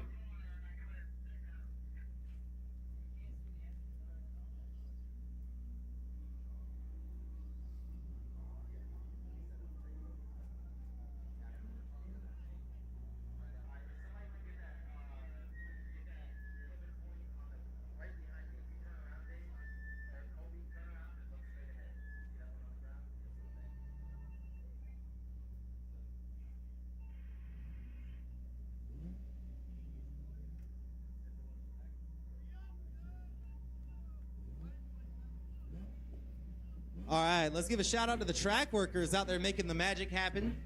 All right, looks like they're ready to go. There we Send go, it. and sending them. Going back to square one, Dustin Walker in lead. Levi and Chase. Nice initiation from both drivers. Keeping it nice and clean. Nice match and transition there. Keeping the proximity.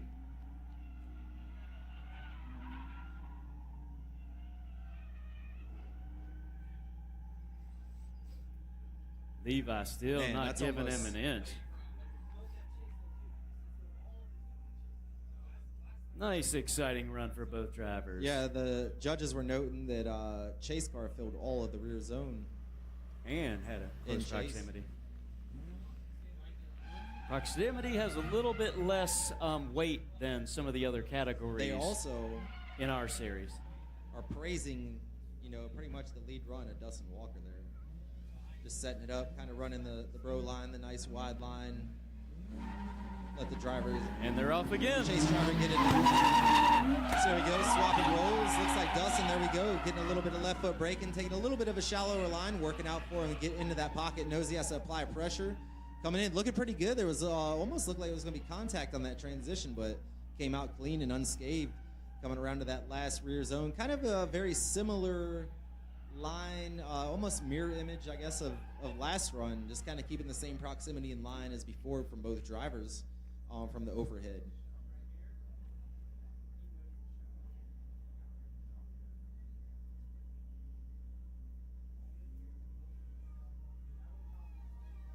So we're going to have the judges are deliberating as they sit beside me and kind of eavesdropping so I can see what I can say and what I can't say for legal. No, I'm just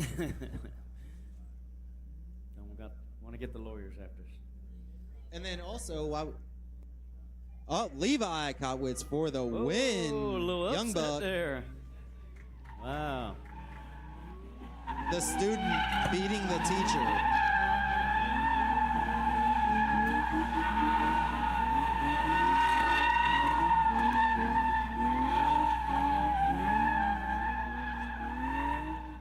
Even if you got beat, you gotta be proud of your teammate. So here we go, Drake Carter coming up to warm up the car. The Miata, one of the coolest sounding cars here.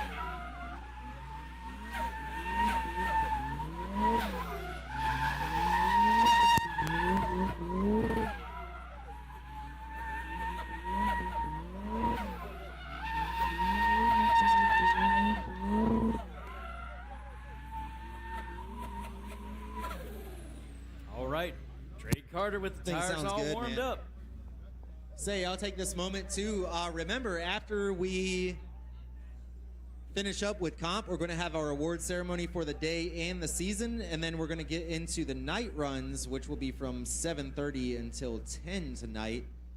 So you're more than welcome to hang out. 7:30 to 10, we'll be drifting all the way until 10 p.m. So here we go. Richard Osborne going to be chasing Drake Carter. Drake warmed up them tires for a reason, got the car all gripped up. Quick and nimble little Miata going to take the line away. Got the G in chase, going to try to cut the line a little bit, get that proximity coming in, starting to gain pressure right there, just kind of was going about to over-rotate it. Save the car coming over that little hump right there. Had to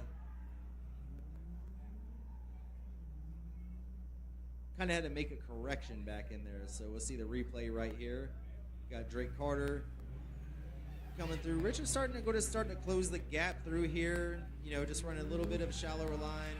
Little bit Kind of went off track there a little bit, but right there just kind of flicked it in over that little hump. There is a little bit of an elevation change there.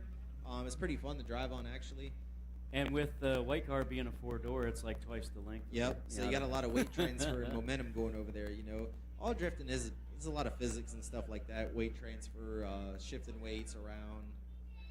A lot of math, suspension. He said math. So here we go. Not math. Drake keeping on the door. Richard walking away into the wing.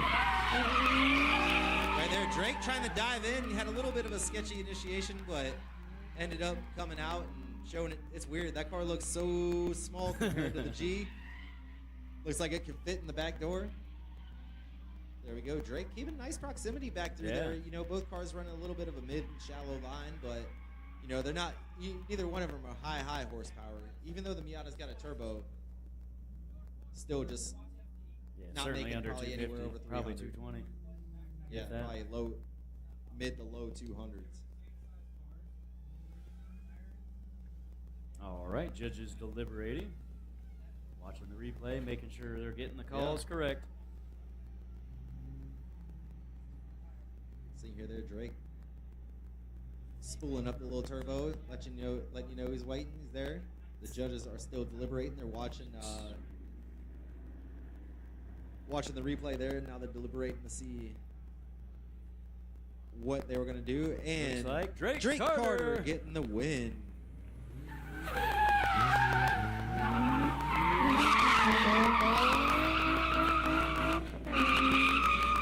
Richard doing great driving, getting the way in. So here we go.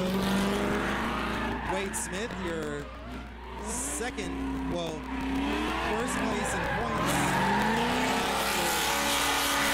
First for the season.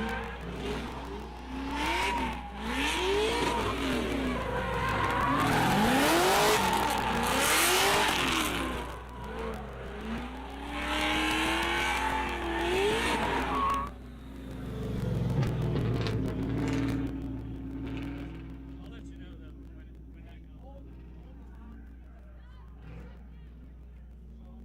All right, we're going to hold line one moment as they wrench out on track. Probably felt like somebody was wrenching on the car, didn't pick up the tools.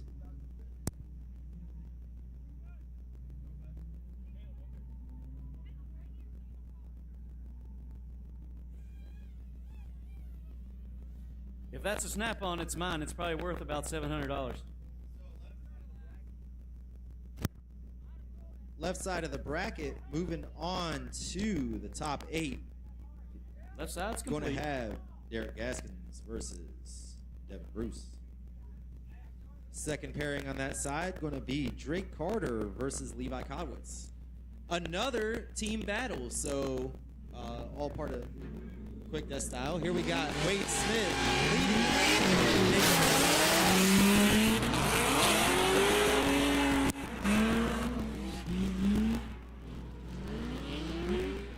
Nice dip deep into that second rear zone by Smith.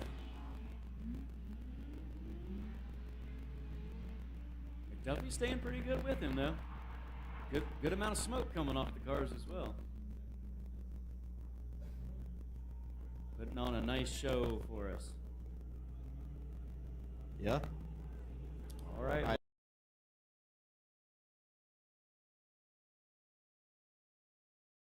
Parts sponsor, our tire changer. Dang it. All right, so again, lead driver has to lay down the best lead line they can, and the chase driver has to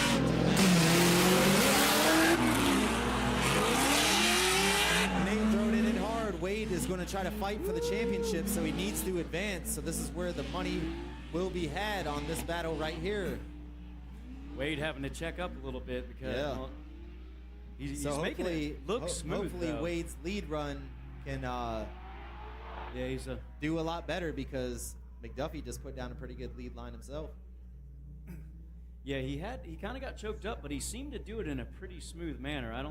He didn't straighten, he didn't do anything. Yeah, right like there that, is looking so pretty good. This is right here where I'm wondering about. He's keeping it sideways. Yeah, pretty right good. there Yeah. it was almost like a checkup in transition or something. Yeah, so It it was didn't weird. really affect his angle or anything, but It was just some kind of weird bobble or we had to slow up because the car in front of him was slowing him down. true that. Yeah, I guess through that transition, yeah. So I think the judges are All right, they're going to take a further deliberation. Give us a minute, folks. They're going to go back and see the first run, replay that. Yep, so they're going to Taking go over the to extra the time to make sure WAD's they get it headquarters. right.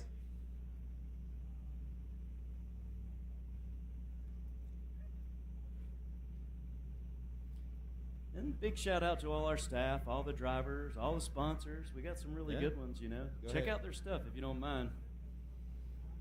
Yeah. So going through it, you know, check out our sponsors. We got Powder Coating by Sea Ray down in Myrtle Beach, doing all your powder coating stuff. Check out Marshall's Wheels. He did those. And he just did a bash bar for me, too. Good, most Rear bash definitely. bar. Steven Larson that does tech for us, doing Turbo Time. Yeah.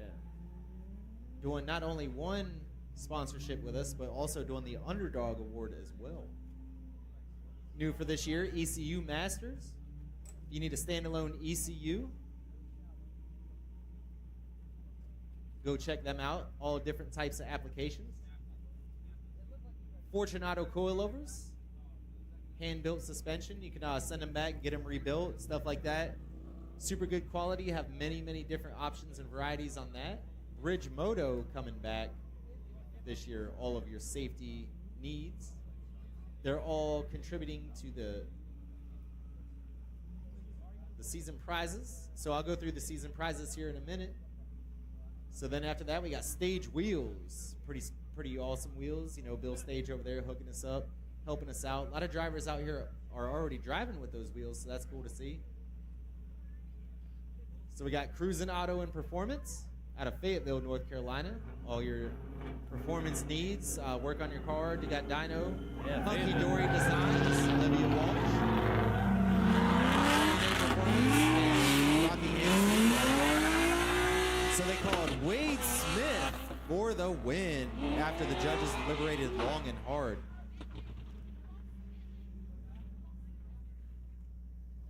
So third place for the season. That almost. Prize pack with the big check, getting a $250 credit to Turbo Time, get some parts and accessories, $250 worth of entry to future MB Drift events, $200 credit toward Cruisin' Auto Performance, $150 credit for Powder Coating by Sea Ray, $100 credit for ECU Masters, and $250 MB Drift cash.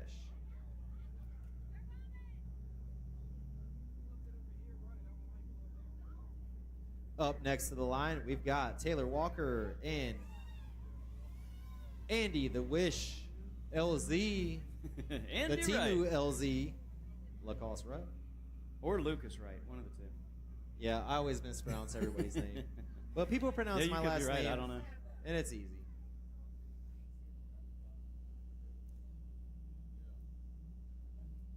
So yeah, both Derek Gaskins and Wade Smith both had threats of going out early. So, but they're both able to maintain, stand in the competition to really give it a tough battle at the end to see who gets all the marbles.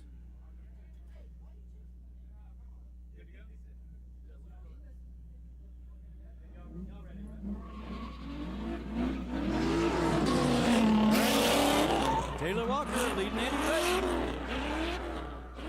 Taylor Walker in the pink 350Z.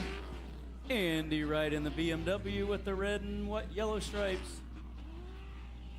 Andy won the season last year. Come from behind. Won in the last round. Took the win and all the cash and prizes that go with first place.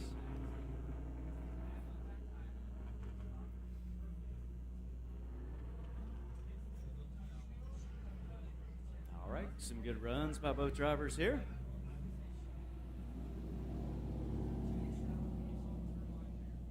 Nice smoke coming off the pink car by Taylor Walker.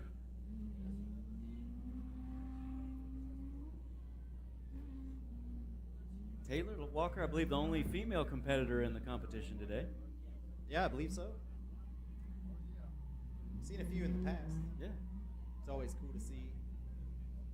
So there we go, swap and roll. Is gonna have Andy's been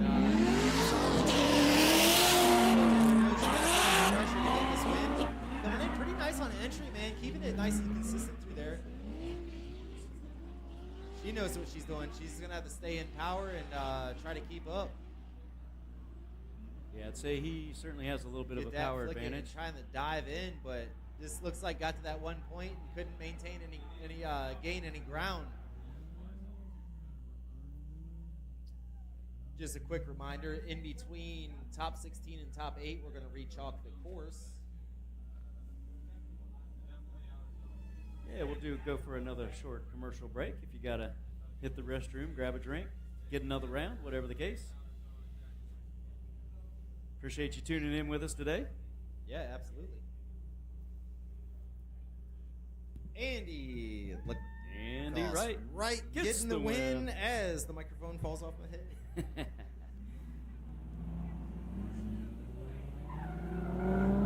Great driving by both drivers. Andy edges out the win. Had some mechanical troubles throughout the year this year. Looks like Andy versus Wade going into their battle and going to be going into the top 8. It's not a battle that we haven't seen before. You know, we've seen these drivers go against each other before. After that, up next, we're looking at Dan Stoneburner Yeah, so 2 more going battles against before Cameron we do our Gaskins. break. And that's what I was laughing about earlier. Let's see what happens during this battle because, like I said, old Pops was probably like, yo, Cam, go out here and mess Stoneburner up so I don't have to face him later on. Oh, Stoney's knocking on my door.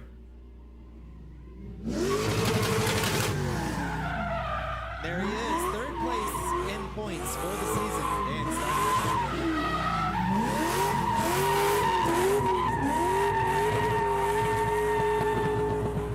Get those tires nice and warm. He's just showing off at this point. Cameron's like, I don't need all that show. I'm just ready to go. There it is. Drivers warming their tires up. Make sure they get maximum grip. Make sure the tires are consistent all the way through the track. You don't want them to get warm halfway through and start gripping up. Yeah. Just Either don't get have hot consistent- late or overheated. You don't have that consistency. All right. Cameron Gaskins, another young buck coming from the sim world. So Stoney leads first because he was the higher qualified driver. Again, 3rd place in points for the season. He did good last round, too. Ooh, part of a wheel, I think. Flew off on track there.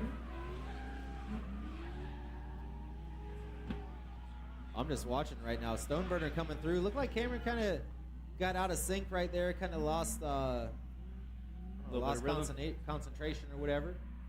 See as Stoneburner comes across the line. Watch that replay. Sure, there was enough meat on the bone that let the judges be able to make a call.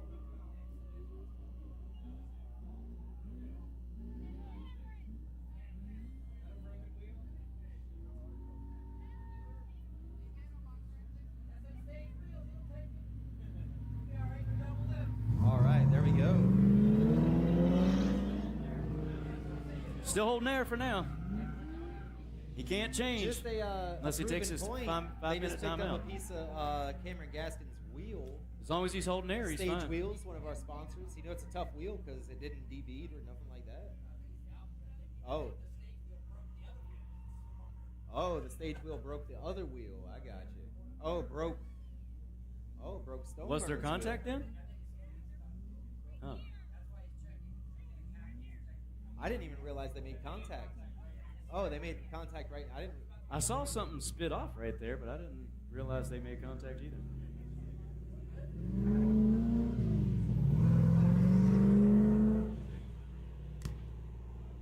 Oh, okay. So the stage wheel broke Dan Stoneburner's wheel.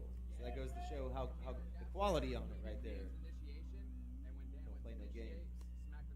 So you want some strong wheels? Go over and check out Stage Wheels. We ended up filling it in with some concrete, but Max Seabear we have on our Instagram. If you look at our reels, a video of him coming in and just smacking the concrete, jumping the car. Wheel stayed intact, didn't bend, didn't break, nothing to that matter. And for those of y'all car people, y'all know about the rep videos on YouTube where they're smashing them up. People talk about, oh, reps. And that's why, because they're weak and they break. Yep, so we could potentially go on to our next battle if we need to. So we may have to move on to the Dysart Kowalski battle if they're. I do see. Yes, that is in the rule book. Yes. So, yes. So that is something in our rule book that was a good point from one of the judges. That all right. So in our rule book, if you ever want to look at our rule book, we got that at mbdrift.com. If Dan Stoneburner changes to a fresh set of new rear tires, then Cameron Gaskins has the opportunity to change to fresh tires on the back or can decline. So it's up to him. He may not even bother, but you want to make sure that they do have the opportunity and they are respected as drivers that have the same, pretty much the same advantage as the other. But we do need Kowalski and Dysart to the line now because we're going to bump they're your right battle there up. on the staging lane. So I see Zach down there, other Zach. Hey, can y'all send the next battle there again? Zach, please. Send the next couple pair up. Yep, so we're going to have Gaskins cool offline. Send up the next pairing.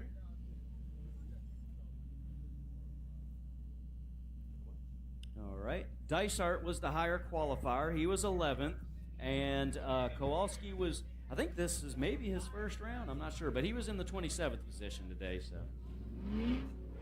he's obviously doing pretty good. He put out Russell Canada as a pretty good driver.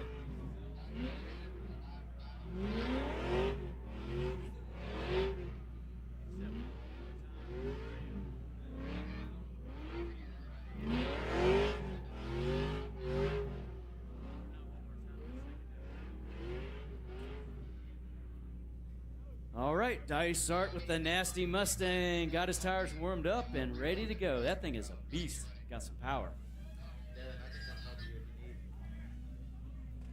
Kowalski's going to try to put it on his door, though. Greg Dysart throwing it in, leading against Kowalski.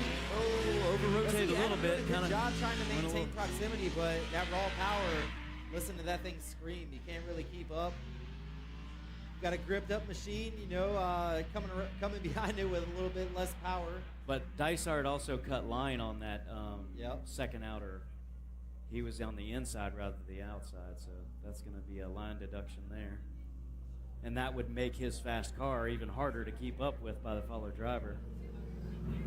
Yep, kind of choking him out in transition through that curve. Well, he just left him because he was the lead car was cutting line.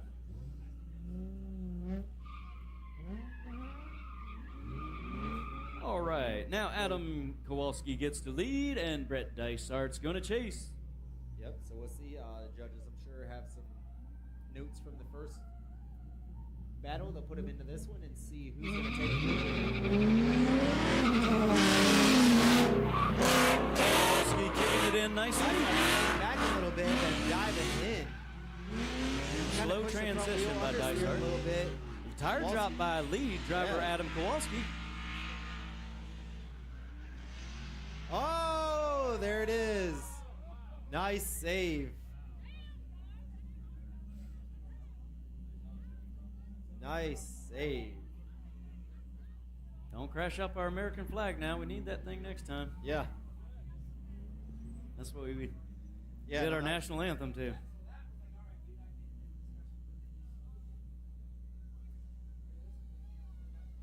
Kowalski just over-rotating without being provoked by the follow driver, so it looks like it's going to go a certain way, but we'll wait for the judges to announce it.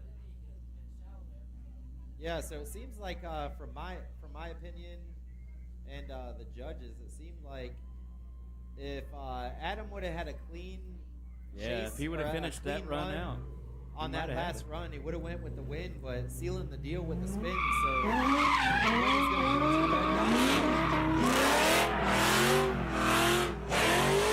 Red Dysart going deep in the comp today.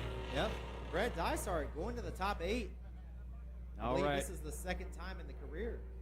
Yeah, so now we've got to wait for that Stone Burner versus Cameron Gaskin battle to be finished. And then we can take our short break before the top 4. So, man, it's been a fierce competition day today. Everybody's been driving great. Didn't get a full field today, 32 drivers, but, you know, since it's the final round, a lot of times people that aren't in the running for points, you know, are a little bit less likely to show up. But it's the way it goes sometimes. No big deal. We're happy everybody that did show up and everybody that's tuning in at home. So hopefully Stoney and Cameron will be heading back soon, and we can go ahead and get that battle started.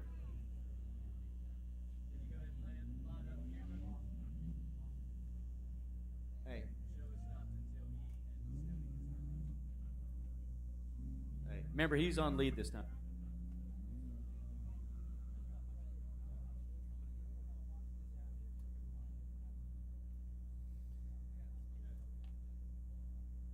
Okay. All righty. They're calling up Cameron, and hopefully Stoney will be here shortly.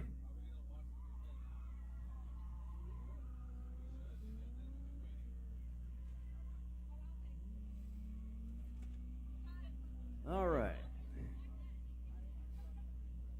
Beautiful day here at Rockingham Speedway, home of MB Drift.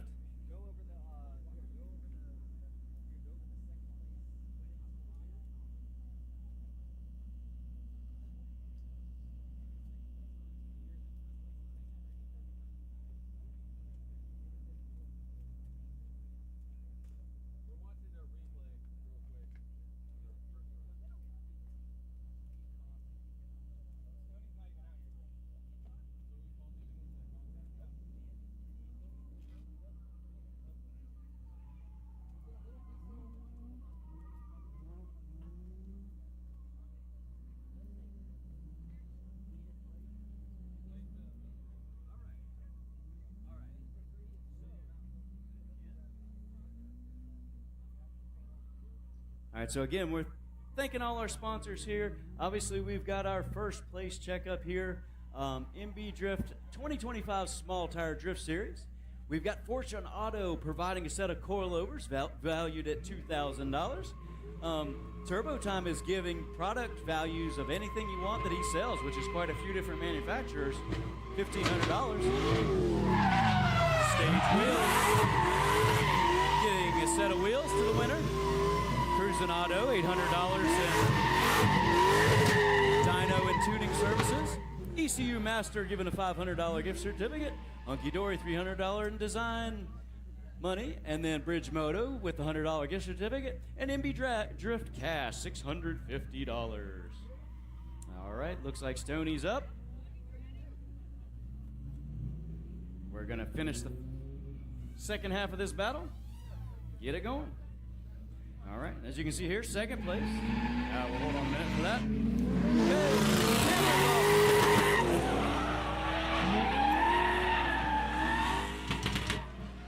And we're going into the second rear zone there. There's a little front clip.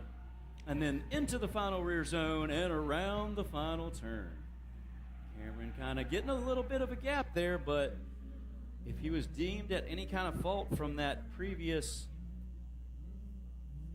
impact or a deduction there, could easily be to go towards Stoney, but hard to say. All right, so as you can see here, our second place check, we're at $3,200 total. A season pass for next year valued at $1,200. Powder coating by Sea-Ray for $800, like a set of wheels powder coated. Turbo Time, $500 value to anything they sell. ECU Master, $200 in credit. Bridge Moto, $75 gift certificate, and MB Drift Cash of $425. And while the judges are still deliberating, I'll go ahead and go through third place as well. All right, here's our check there. Turbo Time's giving $250 to that winner. MB Drift free entry for one event weekend, valued at $250. Cruisin' Auto's giving $200, like basically a dyno session, 3 or 4 pulls on the dyno there. Powder by Sea-Ray's providing $150 for this position, and ECU Masters giving $100. And then, of course, the MB Drift Cash of $250 for the season, on top of any winnings that they might get from the round. So $650 alone just for first place with a round, each round. Looks like the judges may have a decision. And Cameron Gaskins gets the win. Wow. All right, the young man, young buck.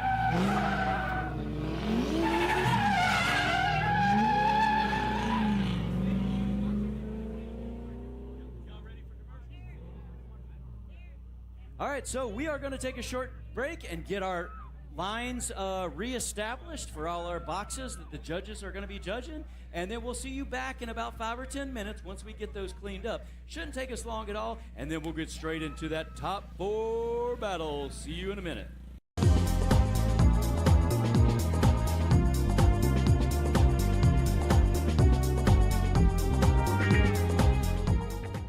Hey guys, welcome to Bridge Moto. I'm Alan Newsom, and I'm here to talk about our new color, the Aqua Splash.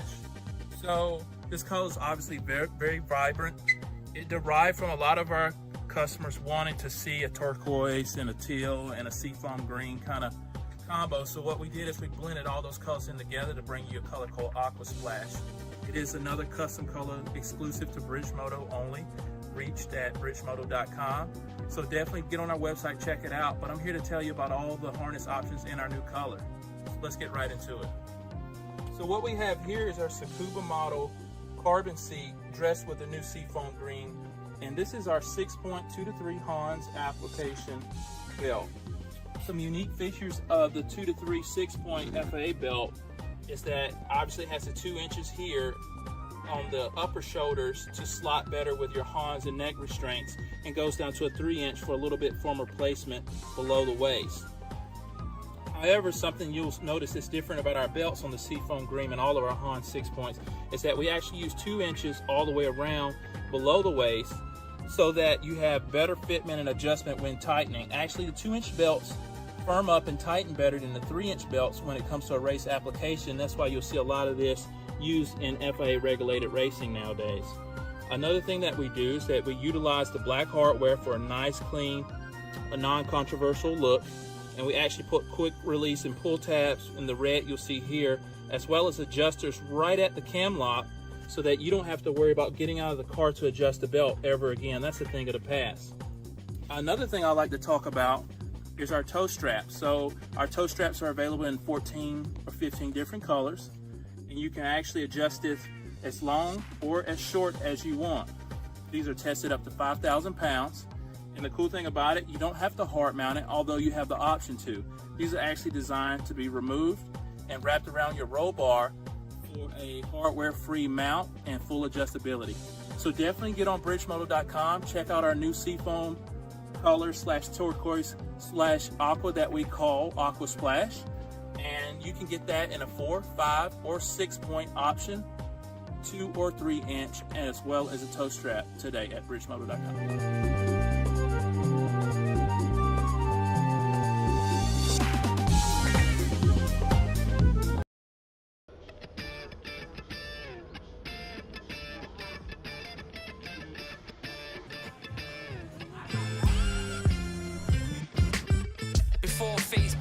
bullshit raps. There was a time when MCs used to bust sick tracks. Nah, don't get mad, I'm not saying you can't spit. Some of you wasn't born in, some of you was kids. I was 15, born in 1980, so that's 9-5. Yeah, some of the best albums of all time. If I was you, I'd download Bill for Cuban Links. Group home, living proof is deeper than you think. E40 dropped in a major way, made up his own words, that's why we all say it's all good. And 9 had 9 lives. What you want? 9 fat beats for my rhyme. AZ, though or die, you had the double time flow. While the pop charts were dancing to Cotton Eye Joe. Where did he come from? Where did he go? I was watching Biggie on VHS in the show. But people weren't into it. Mike Geronimo dropped the natural, it was nice. The radio was killing Coolio with Gangsta's Paradise. Big L lifestyles of the poor and dangerous out there, brothers. But people weren't into it. Mike Geronimo dropped the natural, it was nice. The radio was killing Coolio with Gangsta's Paradise. Big L lifestyles of the poor and dangerous out there. Next time you're in a jam and you hear Brooklyn Zoo, that's ODB. I paid 15 quid for the CD. I was in the studio working. A young kid, my hairstyle was the blue gel with the curtains. They called me Fat Boy from Def Jam. It was funny. I had the tape of Lost Boys, legal drug money. Lee Ramsey was the best off the top. Pure genius drop. Undercover when the Knox thing popped.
bullshit raps. There was a time when MCs used to bust sick tracks. Nah, don't get mad, I'm not saying you can't spit. Some of you wasn't born in, some of you was kids. I was 15, born in 1980, so that's 9-5.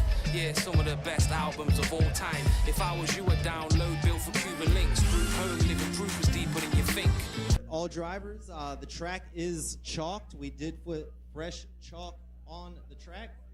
So whenever you're ready, if we get judges, volunteers, everybody to make way back to their positions, and we'll go ahead and close out this top 8, go into the top 4, and then celebrate with our awards for the day and our awards for the season. Then we'll get into more drifting after that.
All right, again, we got drivers out there. So we need all staff to the MB Drift tent. We got Devin Bruce down there.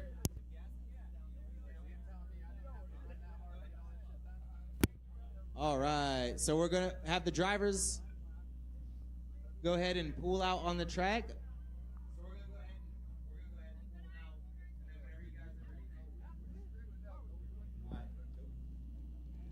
All right.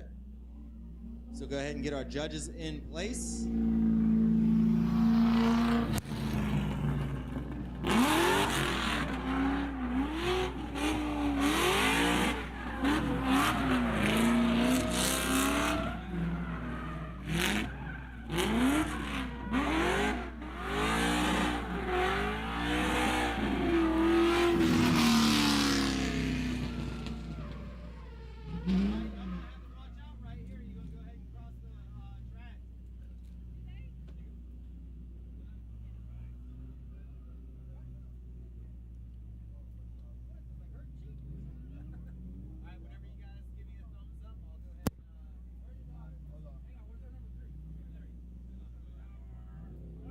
All right, we got all of our judges in place. Just quads getting their stuff in the air. So we got Derek Gaskins going against Devin Bruce. Should be a pretty good battle. Derek's hungry for a win this weekend, not only for the day, but also for the season. So I would expect nothing less. Only thing I would suggest is just don't overdo it from either driver.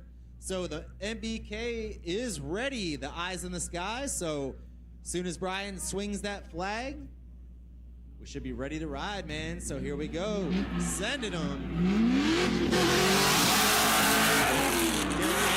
Slinging it in. Nice into that rear zone. See about this one here. Almost a little bit of an overshoot. Seemed like they're just throwing it in real hard, and that was awesome. So there we go. Looked like a little bit of adjustment from the chase car back in that sweeper.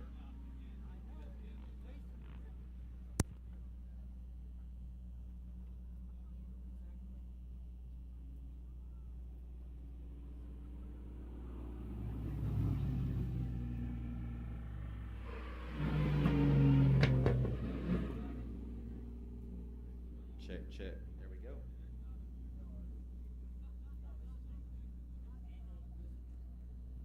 All right. So a good example of a lead run.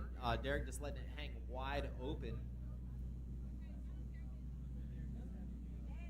And again, that's what we strive to do from the beginning. You know, the round 1, round 2, round 3. Next year we'll have a round 4 again. They all go in progression from easy to hard. So this one being the hardest. So you have to graduate. So there we go.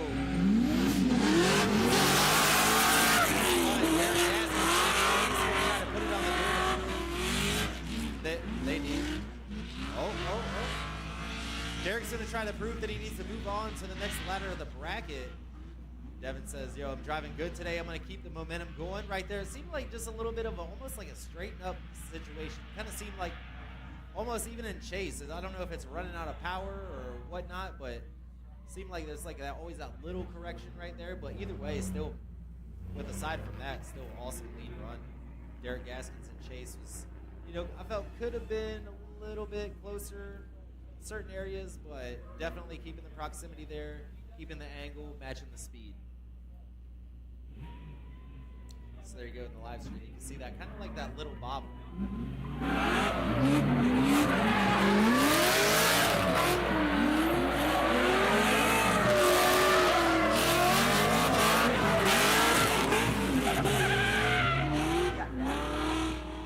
There we go. Gaskins with the win, moving on to the top 4.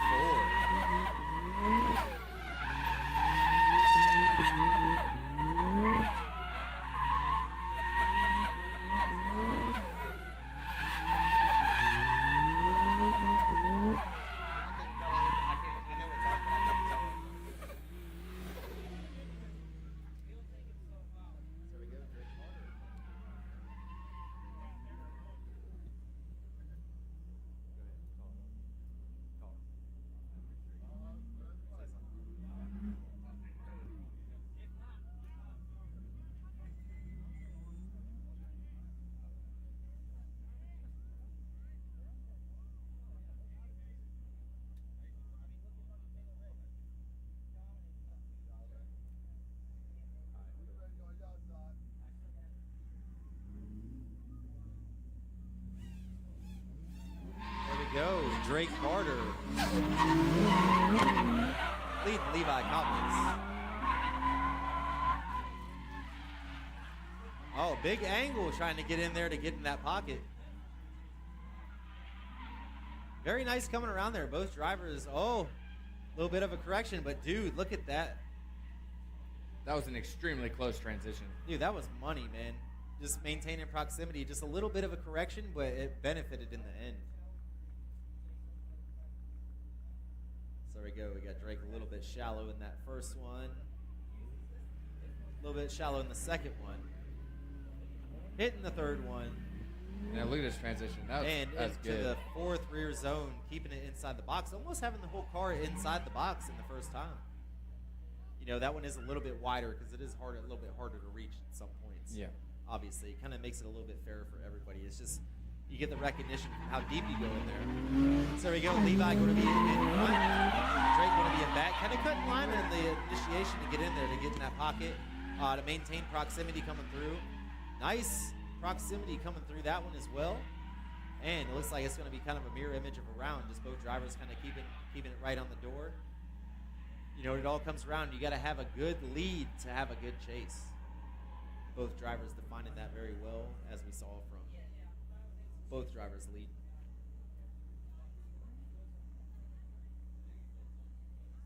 So they're saying right there that Levi filled on lead run, lead for lead. Levi filled the zones better. So right there, yep. So that's what the judges are talking about. Basically, from what I hear, you know, when it gets into a situation like that, you go lead for lead. And based off zone 2 and zone 3, Levi Cotwis with the win.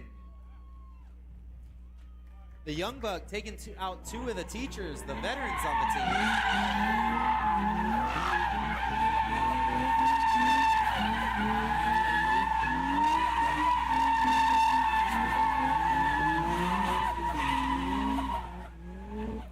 Man, it's nicer when the quieter cars do the donuts. Yeah, in front of absolutely. us. Absolutely. Well, you had to say something. I had to say something. I apologize. Headphone users, be aware.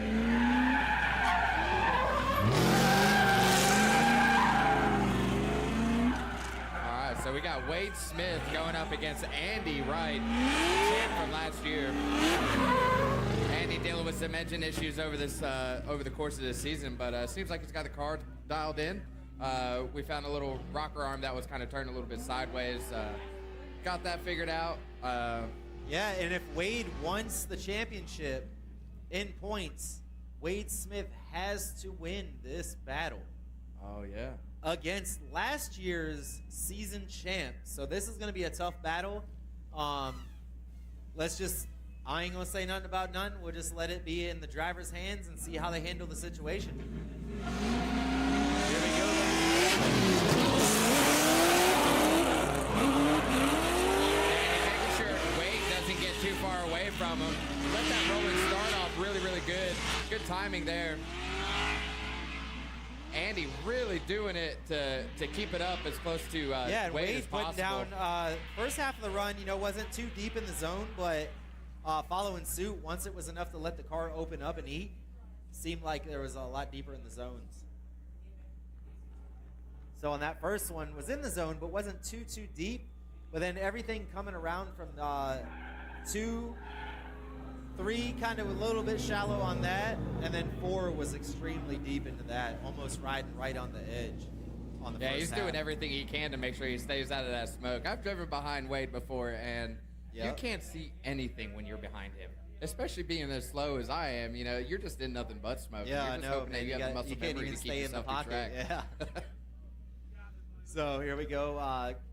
Andy's going to lead, and we'll see if Wade can apply the pressure to either force Andy to make a mistake and or take the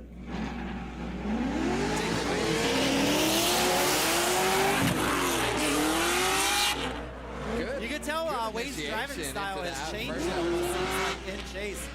Dang, dude, that's what's up. Keep it right there. Almost had to make an adjustment, but was able to stretch the legs out onto the car, kind of regain momentum, and both drivers. Andy kind of taking like a midline, almost seemed like almost kind of forcing Wade to take kind of a shallower line Right. on the inside of that curve, but nonetheless. Nice lead. I would have liked to see Wade been a little bit closer on initiation. Right. But didn't matter anyways, because right there in transition was able to dive into the pocket. And from there, almost kind of lost it right there. Had to make a little bit of adjustment, let the car stretch out, and then was able to bring that proximity back in. Yeah, and and Andy finish leaving it that out. last outer zone a little bit earlier than the judges would like to see there. Nonetheless, good battle. Yeah, great we'll battle. see, Good we'll lead see from what both the judges drivers. have to say. I do hear the judges deliberate, and I think it's going to come down to, just like we saw before, maybe a lead for lead or Yeah, depth. it looks like the into judges are going zones. back to They're gonna look at go the over first to the run. MBK, yeah, they're going to go over to the MBK 10 watch that replay over there and kind of fine tune and see what's up? I wouldn't mind seeing it one more time, and you know, having the guys cleaning up the line a little bit, especially, you know, Wade with his chase. His chase was a little bit sloppy, you know, not as consistent as what we've seen him all day. Yeah, right? I mean, really, because so I wouldn't mind seeing him come through and cleaning up his chase with Andy, and I also wouldn't mind seeing Andy clean up his lead. You know? yeah, I mean, it just has to be if they're looking at the replay again, you know, they're nitpicking, so they're looking to see, you know, where can they put fault at a driver in a specific place. Like, obviously, like I would say, for example, something that I saw was, you know, where Wade kind of had to make that little correction into that sweeper, kind of just readjusted line and just powered over, and then it was able to kind of maintain. But you know, that's what it's coming down to. So hey, it looks like they are doing it one more time. Yeah. The judges said, Darren, you ask and you shall receive, sir. Yeah.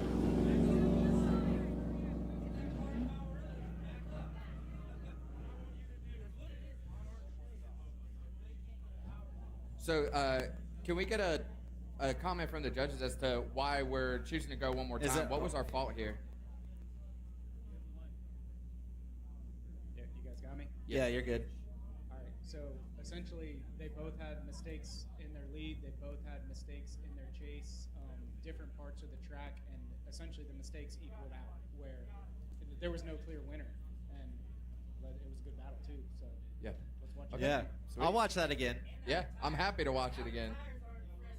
Yeah, there we go. Okay. All right, well, appreciate you, So fellas. there it is from Adam Rozak, off grid. All right, so here we go.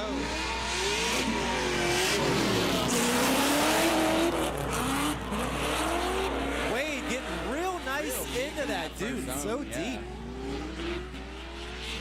Andy is Little doing bit what late he can to transition stay on into that third rear zone. Was a little bit late and not running as deep as line as he was in the other right. Yeah. the other battle there on the first time around.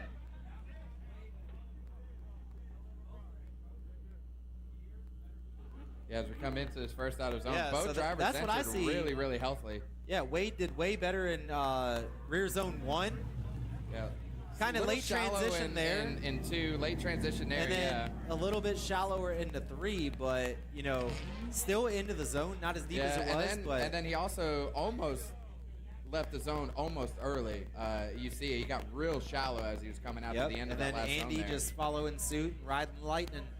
Yeah, he's doing everything he can to keep up with that supercharged V8, man. Yes, sir. He's pumping it down in that 240 there. So you can see there, you know, Andy running actually a deeper line into that rear zone on the backside, swinging it back around. Yeah, you got to be careful running a little bit deeper than your chase driver, especially one that blows off as much smoke as that, because you get blinded by the smoke and then you get lost on track and you don't know where you're at. Yeah, I heard rumor that Wade can't get on power enough. Oh, what happened? Oh, looked like he went to shift and he had a miss shift.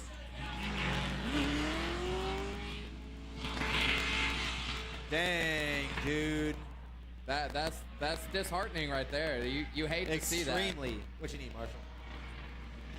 Yeah, you hate to see something like that, especially somebody who is in such condition to be able to, you know, had to get into the season points, you know, and he's kind of shut out a little bit early, it seems.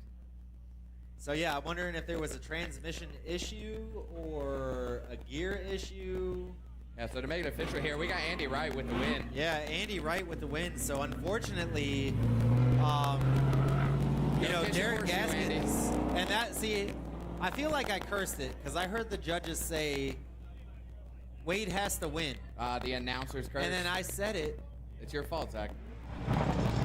And then it happened.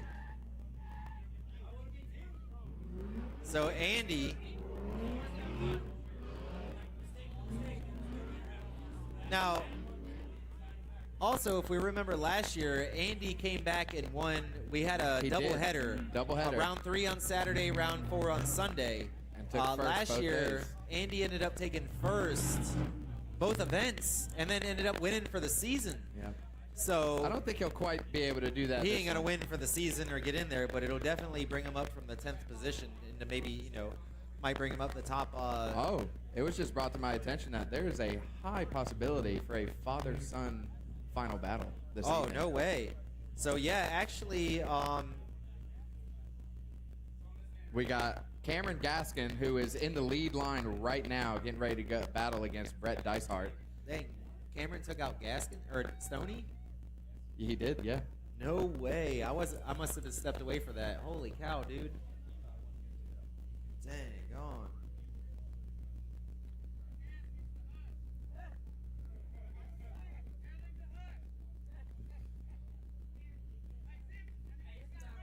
All right, here we go. 2 Mustangs, one big V8, one wimpy V8.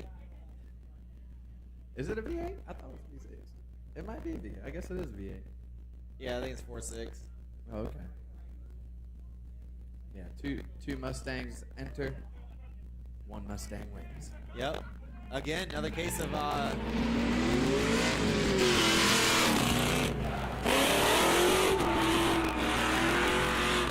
Oh, Brett Dicehart having some technical difficulties. Couldn't really get that initiation of flow for him, and it kind of threw his wheel off on that bridge, if you've seen.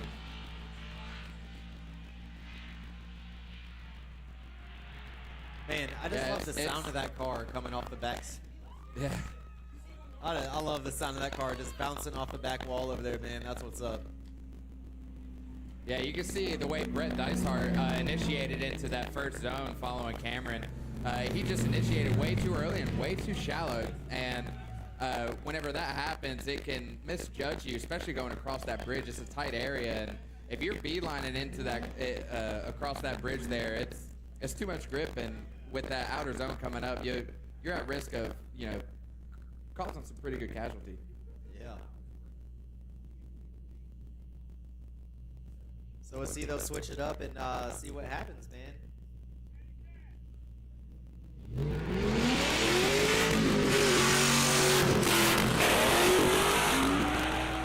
Shallow better initiation from Dicehart there. Yeah. Gaskin's sticking in there. Nice transition. Went a little bit deeper. Dicehart put 2 tires off. A little bit shallow on that. Running more of an inside line. Yeah, Gaskin's kind of giving running the advantage to be able to walk away. Oh, then we're 3 tires off before the finish line there Oh, from Brett man. Dicehart. So yeah, 3 tires off before the finish line. That's one thing. You have to leave the track under control. Yeah. Even if you spin out at the finish line, technically you did not leave under control, and it could give you a 0. So, you don't want to show out at the end. Oh, yeah, and make it official. Cameron Gaskins gets the win. Gaskins. One step closer to battling.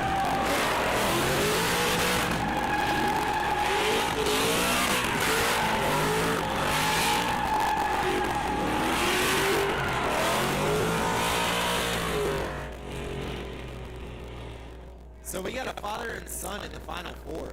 That's pretty rad. Yeah, that's pretty awesome. That's a big proud dad moment. Yeah, dude.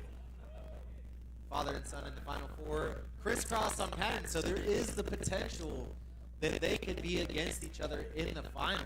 In the finals. Man, could you imagine? If Cameron Gaskins... I'm looking at Derek right now. He's telling me hit him. He's telling me Yeah. hit him in a wall. Yeah, he gonna go deflate his tire or something. You know what I'm saying? Like, go pull the sensor, go plug up the sensor or something. He's telling me hit him. I'll fix it anyway. Yeah, but so that's pretty cool to have that. So on the left side of the bracket, Derek Gaskin's old pops going to have to go against.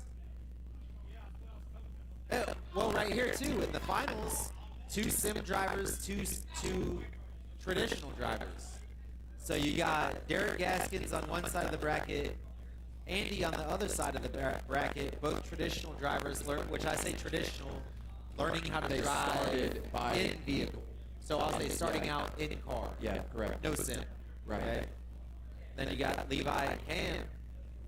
They've been simming for the last few years. So you could have a battle of sim drivers for the final. You could have a battle of OG drivers in the final. You could have a father-son, or you can have a sim versus traditional. Yeah. a lot of ways you can look at it. Either way, it's going to be exciting, and we're going to It's gonna be a great battle. see what goes on. We man. got a great top 4 ahead of us. Yeah, it's been a lot, pretty exciting, man. If I would have made a bracket, I'd have lost money. Oh, I'd have lost after the first 32. You know, There's a lot of people that really showed up today. You know, they put down exactly what they needed to. So anybody out here, hang your hat high, dude, because you're doing Yeah, man. exactly what you need to do Yeah, today. they were letting the cars get a cat. So that looks like Stoneburner over there. He's calling somebody, hey, I need overnight parts. Or on the side. But yeah, going in the final, the left side of the bracket, yeah, Derek Gaskins, Levi Kopwitz. Other side going to be Andy and Cam Gaskins. So these drivers all have their hands full. They're gonna go with the gold, man. I don't foresee anybody holding back. No, not at all. I foresee everybody giving 110%, and you know this is the end. This is what it's all for. It's crazy, you know, because you watch these drivers all day long. You know they're giving it 100% every battle, but somehow they find a way to just get that extra bit. Every round, every step they make, there's just more. And it begs the question, where do you find this? Where do you find that drive to get out there and push that much harder the very next battle? Absolutely. You know, it all comes from within, and having a good support system around you definitely helps. Yes. You know, having your friends, your teammates, your supporters that just support what you do and help you get on track. You know, how many people have we seen over here that have been spotters for people on track, and we hear them chit chat, hey, you need to get deeper in this zone, or hey, you need to check up right there, or you know, just giving advice and stuff like that is makes it all good. And you find that motivation within.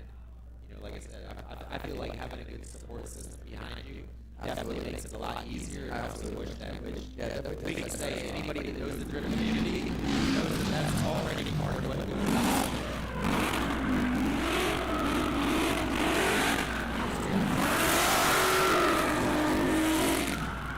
Levi back over there warming up his tires. We have got a heater of a battle that is on its way to your right now. I was going to say, too, you might find your motivation from eating the taco from the taco truck. You eat something and you're like, yo, I feel way better. Well, I was going to hold different way with that one. So we're gonna have to hold them on track for just a moment while the quads get their packs together. So we're gonna have that get the all the stuff in the air. We don't want to skim out. So Speaking of quads, big shout out to MBK Quads over here. I don't know how they do what they do. They're amazing. All their drone pilots, absolutely amazing. Love these guys.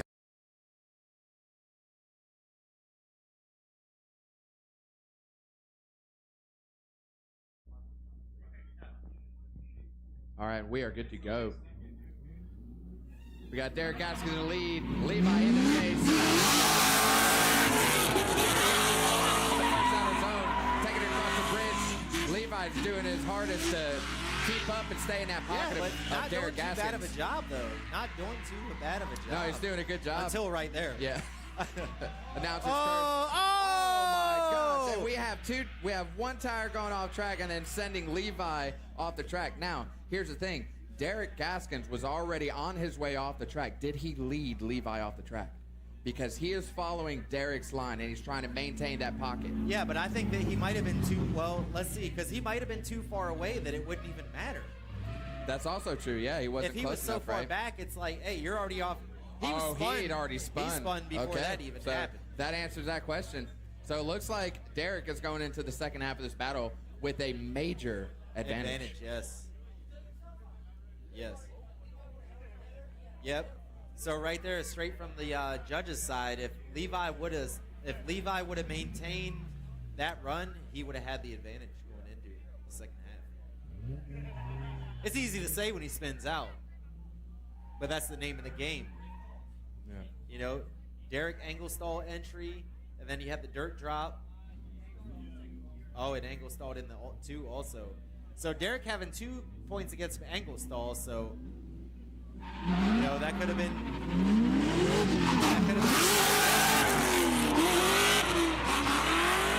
There you go, Derek applying pressure right off the bat. I can see this probably. Oh no, not. I was gonna say a lot of left foot braking. Dude, Derek is on rails right now and wants to prove that. Hey, And it's my Levi, game. I'll tell you this, Levi That's right there. he put it out there too. You know, Yeah. he knew he had a big mistake to come back again, from, like and we his said, lead lap. Look at this. You can't have a good follow without a good lead. Right, Right. there, a little bit shallow, but you got a stock car right there, deep in the Second outer zone. second outer zone, deep into the third outer zone, coming around with the long stretch, diving into there, all up in the last outer zone, man.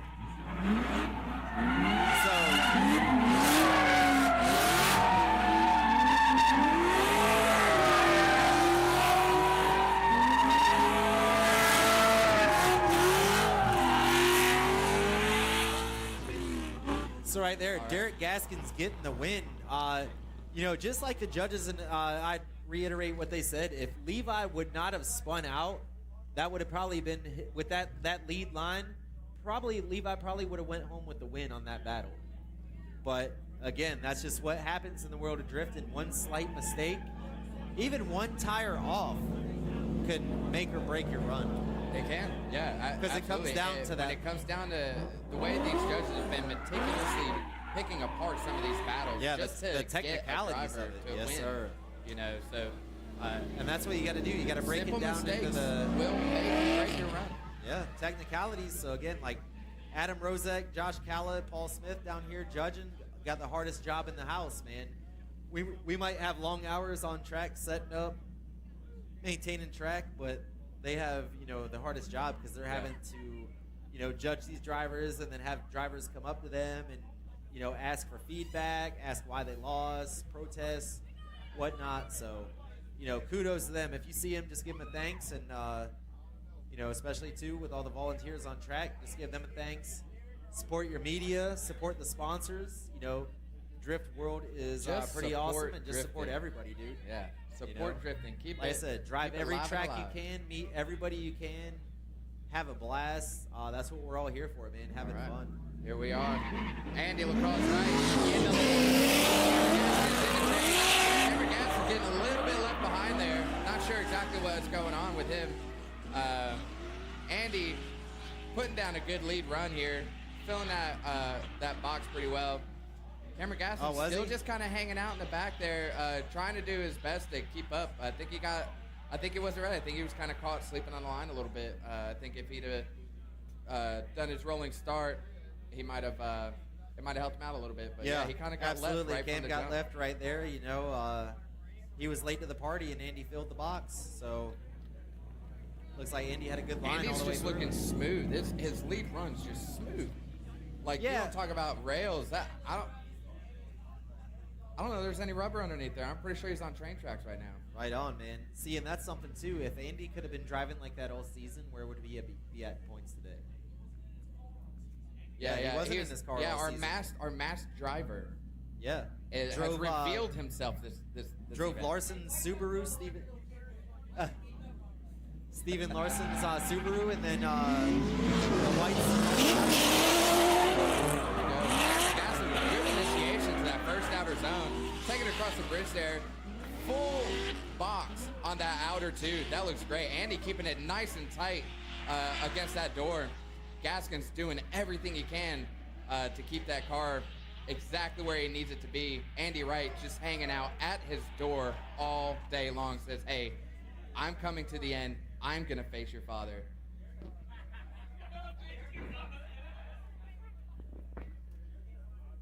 Yeah, he's gonna face his dad. Face his dad, huh? Face his dad.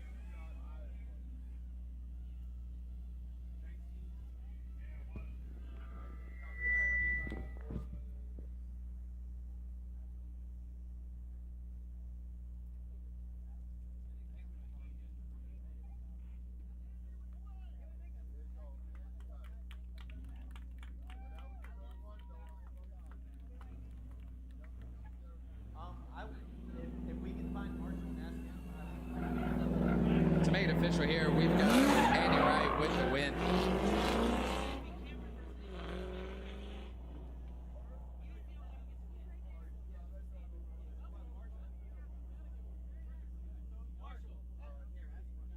Yo, the people stand won the battle for third.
so right now we're just kind of waiting on our drivers, our final two, to get their tires in order, get the cars quickly looked over, make sure we're not leaking anything, and kind of regain their comprehension and get back out here on track. In the meantime, take a break, go use the bathroom, get something to drink, and we'll see you back here in a minute.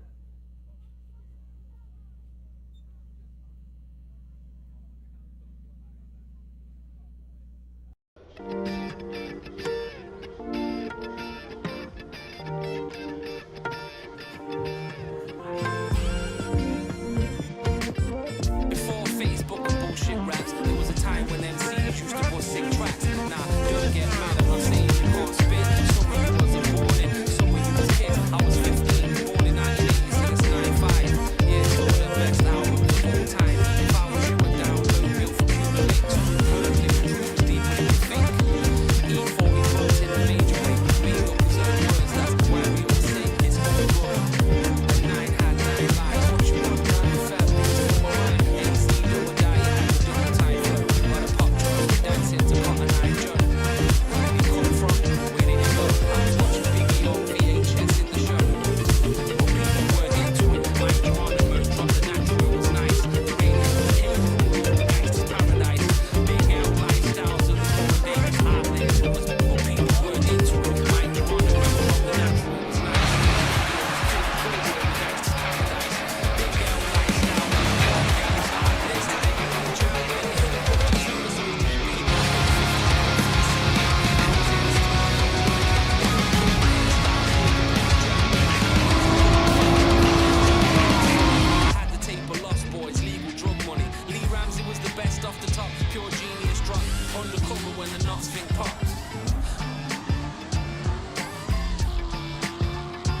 guys, welcome to Bridgemoto. I'm Alan Newsom, and I'm here to talk about our new color, the Aqua Splash.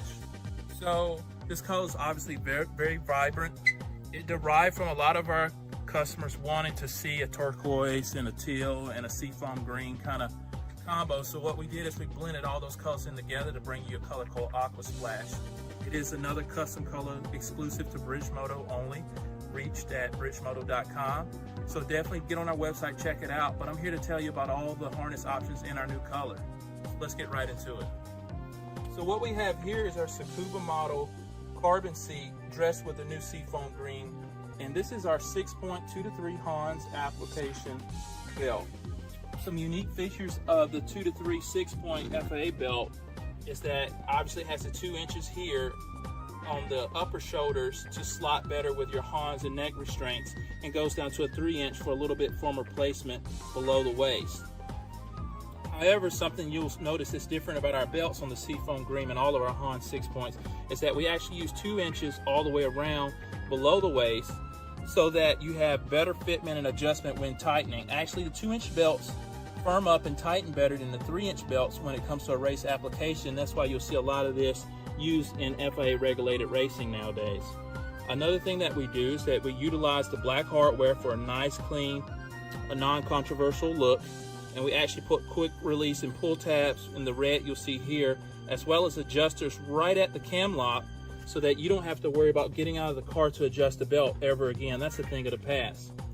Another thing I like to talk about is our toe straps. So our toe straps are available in 14 or 15 different colors, and you can actually adjust it as long or as short as you want. These are tested up to 5,000 pounds. And the cool thing about it, you don't have to hard mount it, although you have the option to. These are actually designed to be removed and wrapped around your roll bar for a hardware-free mount and full adjustability. So definitely get on bridgemoto.com, check out our new seafoam color / turquoise / aqua that we call Aqua Splash. And you can get that in a 4, 5, or 6-point option, 2 or 3 inch, as well as a toe strap today at bridgemoto.com.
Derek is staged, ready and waiting.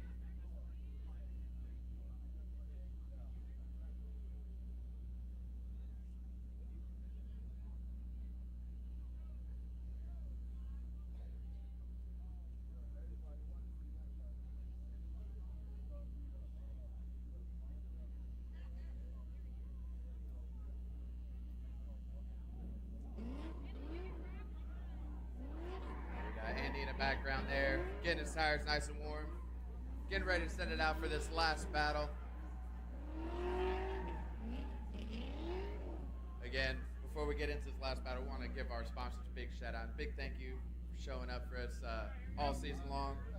Powder Coating by C-Race, ECU Masters, Turbo Time, Fortunato, Cruisin' Auto, Bridge Moto, and Stage Wheels. Thank you guys for showing up for us this season. We are getting ready to go underway in our final battle of our championship round.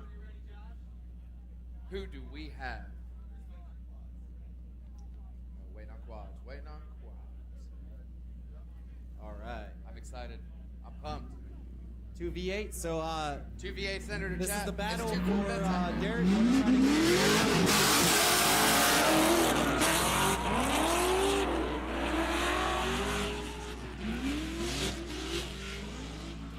Nice.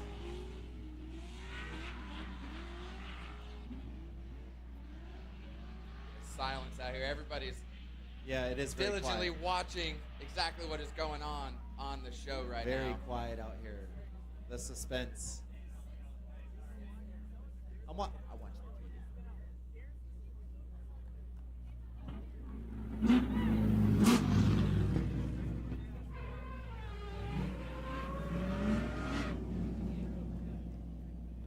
It's just two friends getting down, man. Andy's So I heard the judges say, good things about Andy. Andy mimicked everything that Derek did. yeah. So again, Derek in chase for the season championship this year versus last year's season champion. There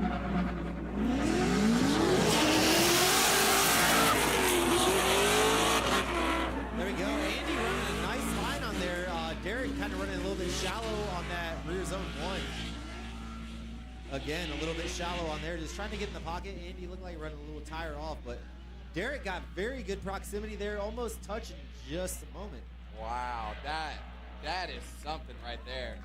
That was one Yeah, we hear the heck crowd cheering. of a Look at that. chase That was a good run by final battle Derek right there, Gaskins. dude. Andy driving his car harder than I don't think I've seen Andy drive his car that hard before. I mean, that's like your best buddy, dude. So I would say you would know more than we would about how he drives. I'm saying, like, that is a different Andy on that lead run right there. Just the way he's transitioning, I can feel his throttle through his foot right now. Yeah. And Derek Gaskins So right just there, was I just not heard giving him that they the room. said the only fault you can really give Derek is on entry.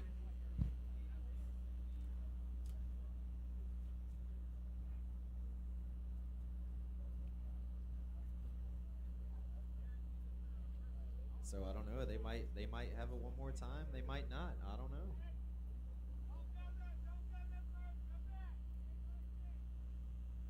Who wants to see Derek Gaskins take the win? Run it again. We're Who going. wants to see Andy take the win? We have the official call. We are Who going wants the one more time? one more time. Nobody, but it's happening one more time. So basically from the judges, from what it seemed like, there was just minor mistakes from each driver. They kind of went down from, running a shallow line with proximity or running a wide line or running a precise line with less proximity. So they...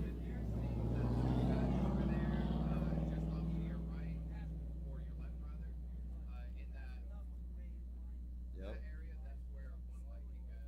So saying pretty much, the only fault Derek had was just that entry there.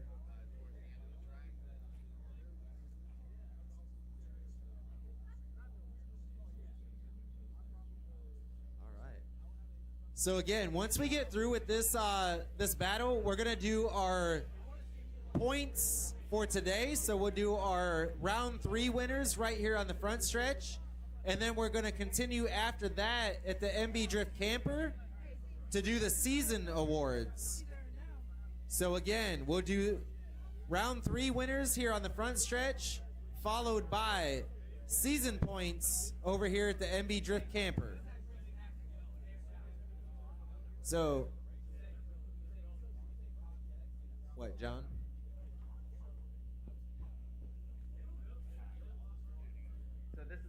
Yep. So this is the start. They're going to do a start of a one more time battle. So you see them over there. They are dropping tire pressure to make sure they get all the grip.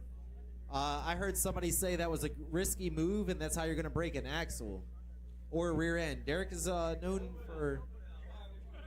Yeah, I shouldn't have said it. Announcer's curse. Because I already said announcer's curse one time. But yeah, Derek. I'm just saying facts. Derek has broken a lot of rear ends and axles. So, just hope that that's not a good move. And also, you've been driving with that all day, and then the last battle, you're going to change it up. So that's one thing as a driver. It's like, do you take the risk, or do you just let it be what it was? Hey, Zach.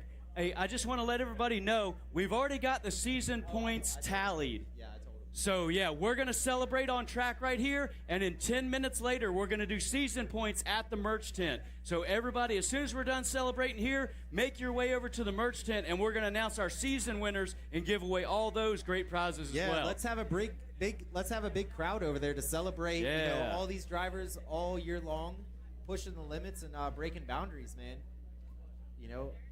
This is entry-level grassroots drifting. And 10 years ago, this would have been pro.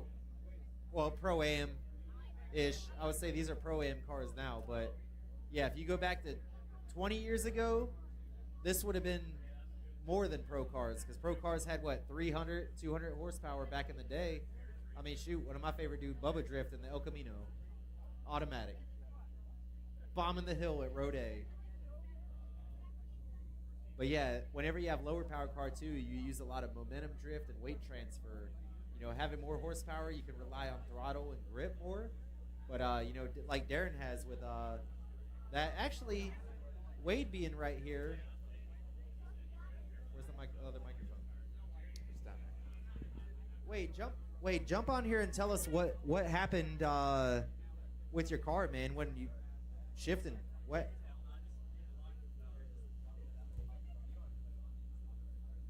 So the transmission strikes again, took me out. Third gear locked me out. I normally start off the line in second gear and hit third before the initiation, and it just would not go in gear, and that was all she wrote. Yep. So you see it right there. Car troubles can get you. And it's not even if you bring an extra transmission, you get the 5-10 minute rule. There's no way, unless you got unless you're good. And you got about 15 hands in the space where only 2 can fit. Yeah, you got not a hard all of time. us can be RTR out Yeah. here and have a full pit crew. Shake that Flair can back in the change day. out a transmission and a motor in 10 minutes. Yeah, you did it in the garages one overnight. Back in the day at VIR on Joe G's car, Shake Flair did I think it was an hour and a half, changed the transmission out in the car, and he's like, I was there helping him, and he's like, sandwich, wrench, beer, sandwich. So he just keep it. You know what I'm saying? So it was like that. It was like a whole operation. It was cool as heck, man. But that's the memories a lot of y'all have, traveling the different tracks and hanging out with your homies and having a good time. That's what it's all about, just being a part of a big family. And as a lot of people say, and we all know, the drift community is one of the best communities in the car scene.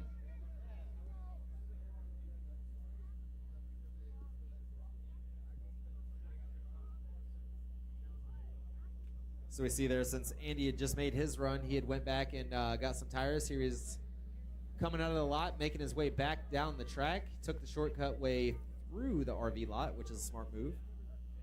So here he comes.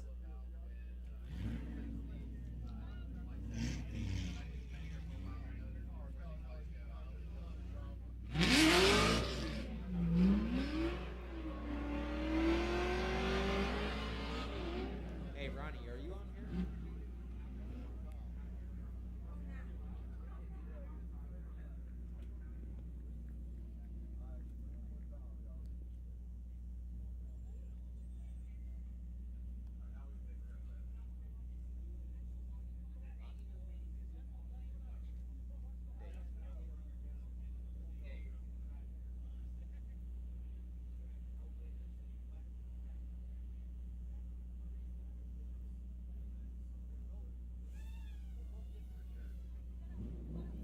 All right, here we go.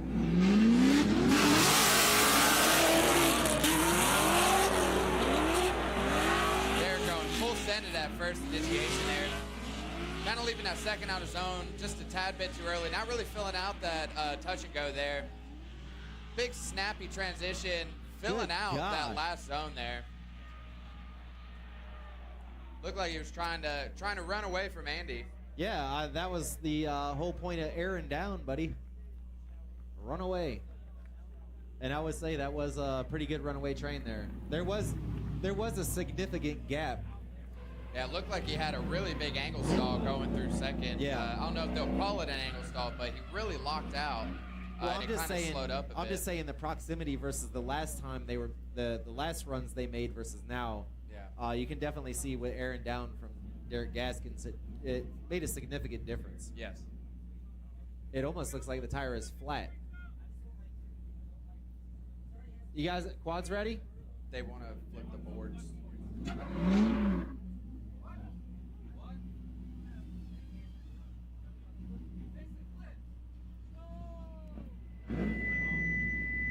Yeah. Hey, fix the clips. Hey, y'all out on track? Pick those clipping points up. Pick those clipping points up, please and thank you. Yeah, so that, well, just be one. Yeah, we can do a false start. That'd just be. That could have been on us. That could have been on the event. Yeah, right. Yeah, because because Brian said about the clips, picking up the clips. So that was on us. We Yeah, won't count that's it as on that. us. That's our. That's that's our fault. We apologize. Yeah, we're just adding excitement to them, getting the nerves We were up. seeing yes. how ready they It's were. For, yeah, like Paul said, it's And for the they're plot. listening. It's for the plot. They are listening. All right, here we go.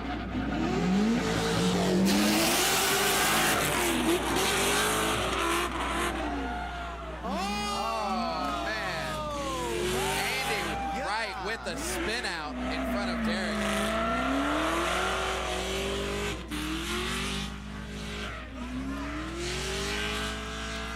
So here we go. See that replay. Thrown in a big, deep angle, just looped it. Gaskins just staying on it, dude. Dude, running all day. Look, Hard Andy's got AF. nothing but smiles in the car Yeah, look, right he's now. He's still not even smiling. mad at himself. Nah. He's like, I just can't believe my car made it this far. And the pull off second place in the end of the end of the series.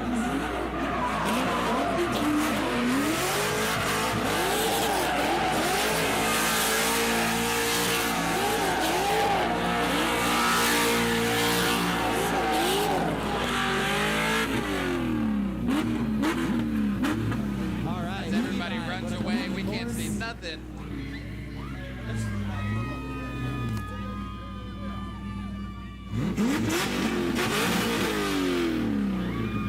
All the smoke. All the smoke.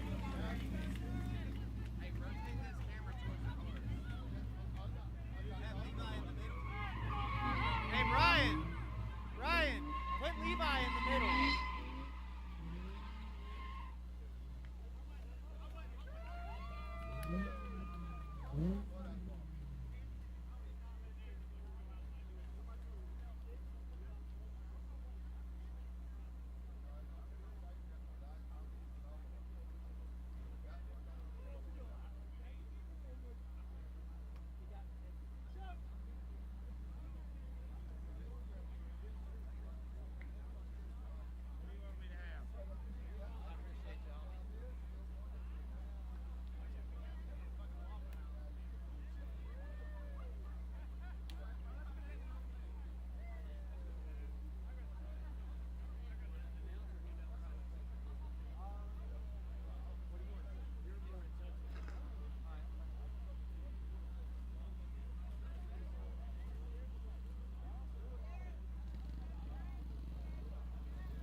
All right. Great driving out there, guys.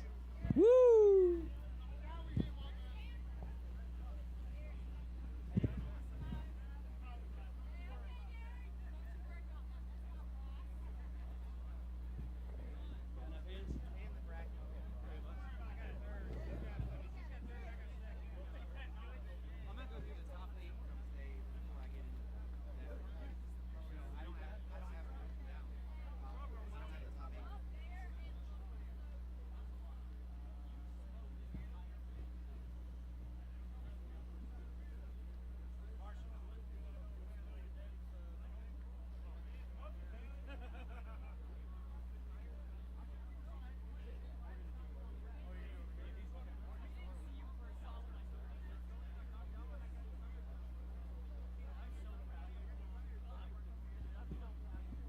All right, man. What a battle today. Drift Wars kind of lived up to his name. Had a lot of fires. Luckily, not a lot of carnage. Nobody got tangled up or mangled up or nothing like that. So that's cool. It just shows the professionalism of these drivers and just shows that they're very confident in what they do. So again, for today, we saw a lot of good driving. How about y'all in the crowd, man? Y'all have a good time today? That's what I like to hear. It ain't over yet. What about this side? Y'all have a good time today? Yeah. So again, it ain't over. Once we get through with these awards, as mentioned, we'll have our season awards. About 10 minutes over there at the MB Drift Camper. And then we're going to take that time also to clean and reset track. So we'll take it some time off, and then we'll make an announcement whenever we do the night runs. So without further ado, you still need your fan on, or you can turn it off? Oh, all right. No, you're good. You're good. Hey, you're fine, bro. You're fine. All right. So without further ado, coming in fourth place today, kind of showing up out of nowhere. It would have been cool if he would have went against Pops in the finals. But Cameron Gaskins, man, give it up. That's quite a feat, Don't get teary-eyed up there now. Come on, man. No, it's, quite a feat to, really started driving this year for the most part, coming off the sim and, for the last event to come in fourth place, dude, what a feat. So round of applause, man. You might change Larson's mind on the underdog award or something. I don't know. I just like. But third place, another driver that coming from the sim, Young Buck, taking out his teammates even. As they said, taking out the Sensei and the Master. So taking it on. Yep, third place for today, Levi Kodwitz. So Levi taking the champagne, some cash, prizes. Yeah, can't drink it. You're not of age. What are you, 18, right? Yep, 18 years old on the podium, dude. That's awesome. All right, and then our final battle. This one was pretty cool. As mentioned before, you got Derek in contingency for, first place for the season. Can't leave out Wade Smith over here. Wade definitely, without having the transmission issue, definitely was running strong, and it would have been cool to see you and Derek in the finals. Again, going 3 for 3 on battles, and then, sealing the deal to see who is. So maybe you have to do like a grudge race at Havoc or something like that, kind of settle the score. But, and then Andy coming out, last year's season winner, coming out, finally having a good running car. It seemed like all day, everything, he had a little issue earlier on, but running consistent. And then, the last run, finally, you never see you loop it. And that's what happened, man. What happened? Just kind of too much gas or too much throttle? Yeah, I got you. Run against the Angle King. So, without further ado, second place for the Drift Wars round 3. Oh, Andy. That's right. So getting that Bridge Moto Fury Kai bag. Get a little track bag there. And your winner of round 3 Drift Wars, Derek Gaskins. So after y'all crack your champagne and stuff, if you want to get a picture with the staff and the volunteers, if they want to jump in too, staff and volunteers, get a picture with the winners. And then, after that, volunteers hang around. All right, go ahead, pop it. There you go.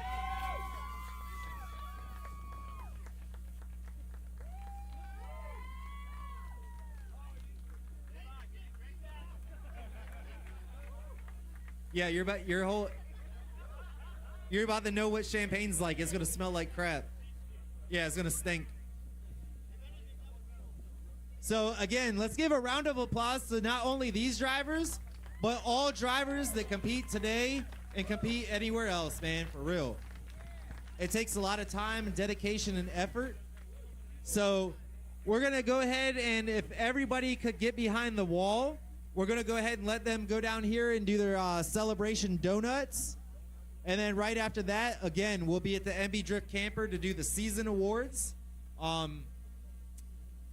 10 minutes after this, and we'll go over there and we'll do this all over again and get to the bigger prizes and celebrate the overall victory for the year. All volunteers, hang tight. We'll get the course change laid out. Ronnie, if you can hear me, we'll go ahead and start sweeping the track, homie. I'm going to give it over to Marshall real quick and then let them do their celebratory donuts. Yeah, I just want to say one thing. Yeah, again, congrats to all the drivers. Great driving today. But also, I want to say it's going to come down in points to whether Andy was able to surpass in points Dan Stoneburner for third place. So that's going to be up in the air. You're going to find out in 10 minutes if he was able to pull it off or not.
guys, welcome to Bridgemoto. I'm Alan Newsom, and I'm here to talk about our new color, the Aqua Splash. So this color is obviously very, very vibrant. It derived from a lot of our customers wanting to see a turquoise and a teal and a seafoam green kind of combo. So what we did is we blended all those colors in together to bring you a color called Aqua Splash. It is another custom color exclusive to Bridgemoto only, reached at bridgemoto.com. So definitely get on our website, check it out. But I'm here to tell you about all the harness options in our new color. So let's get right into it.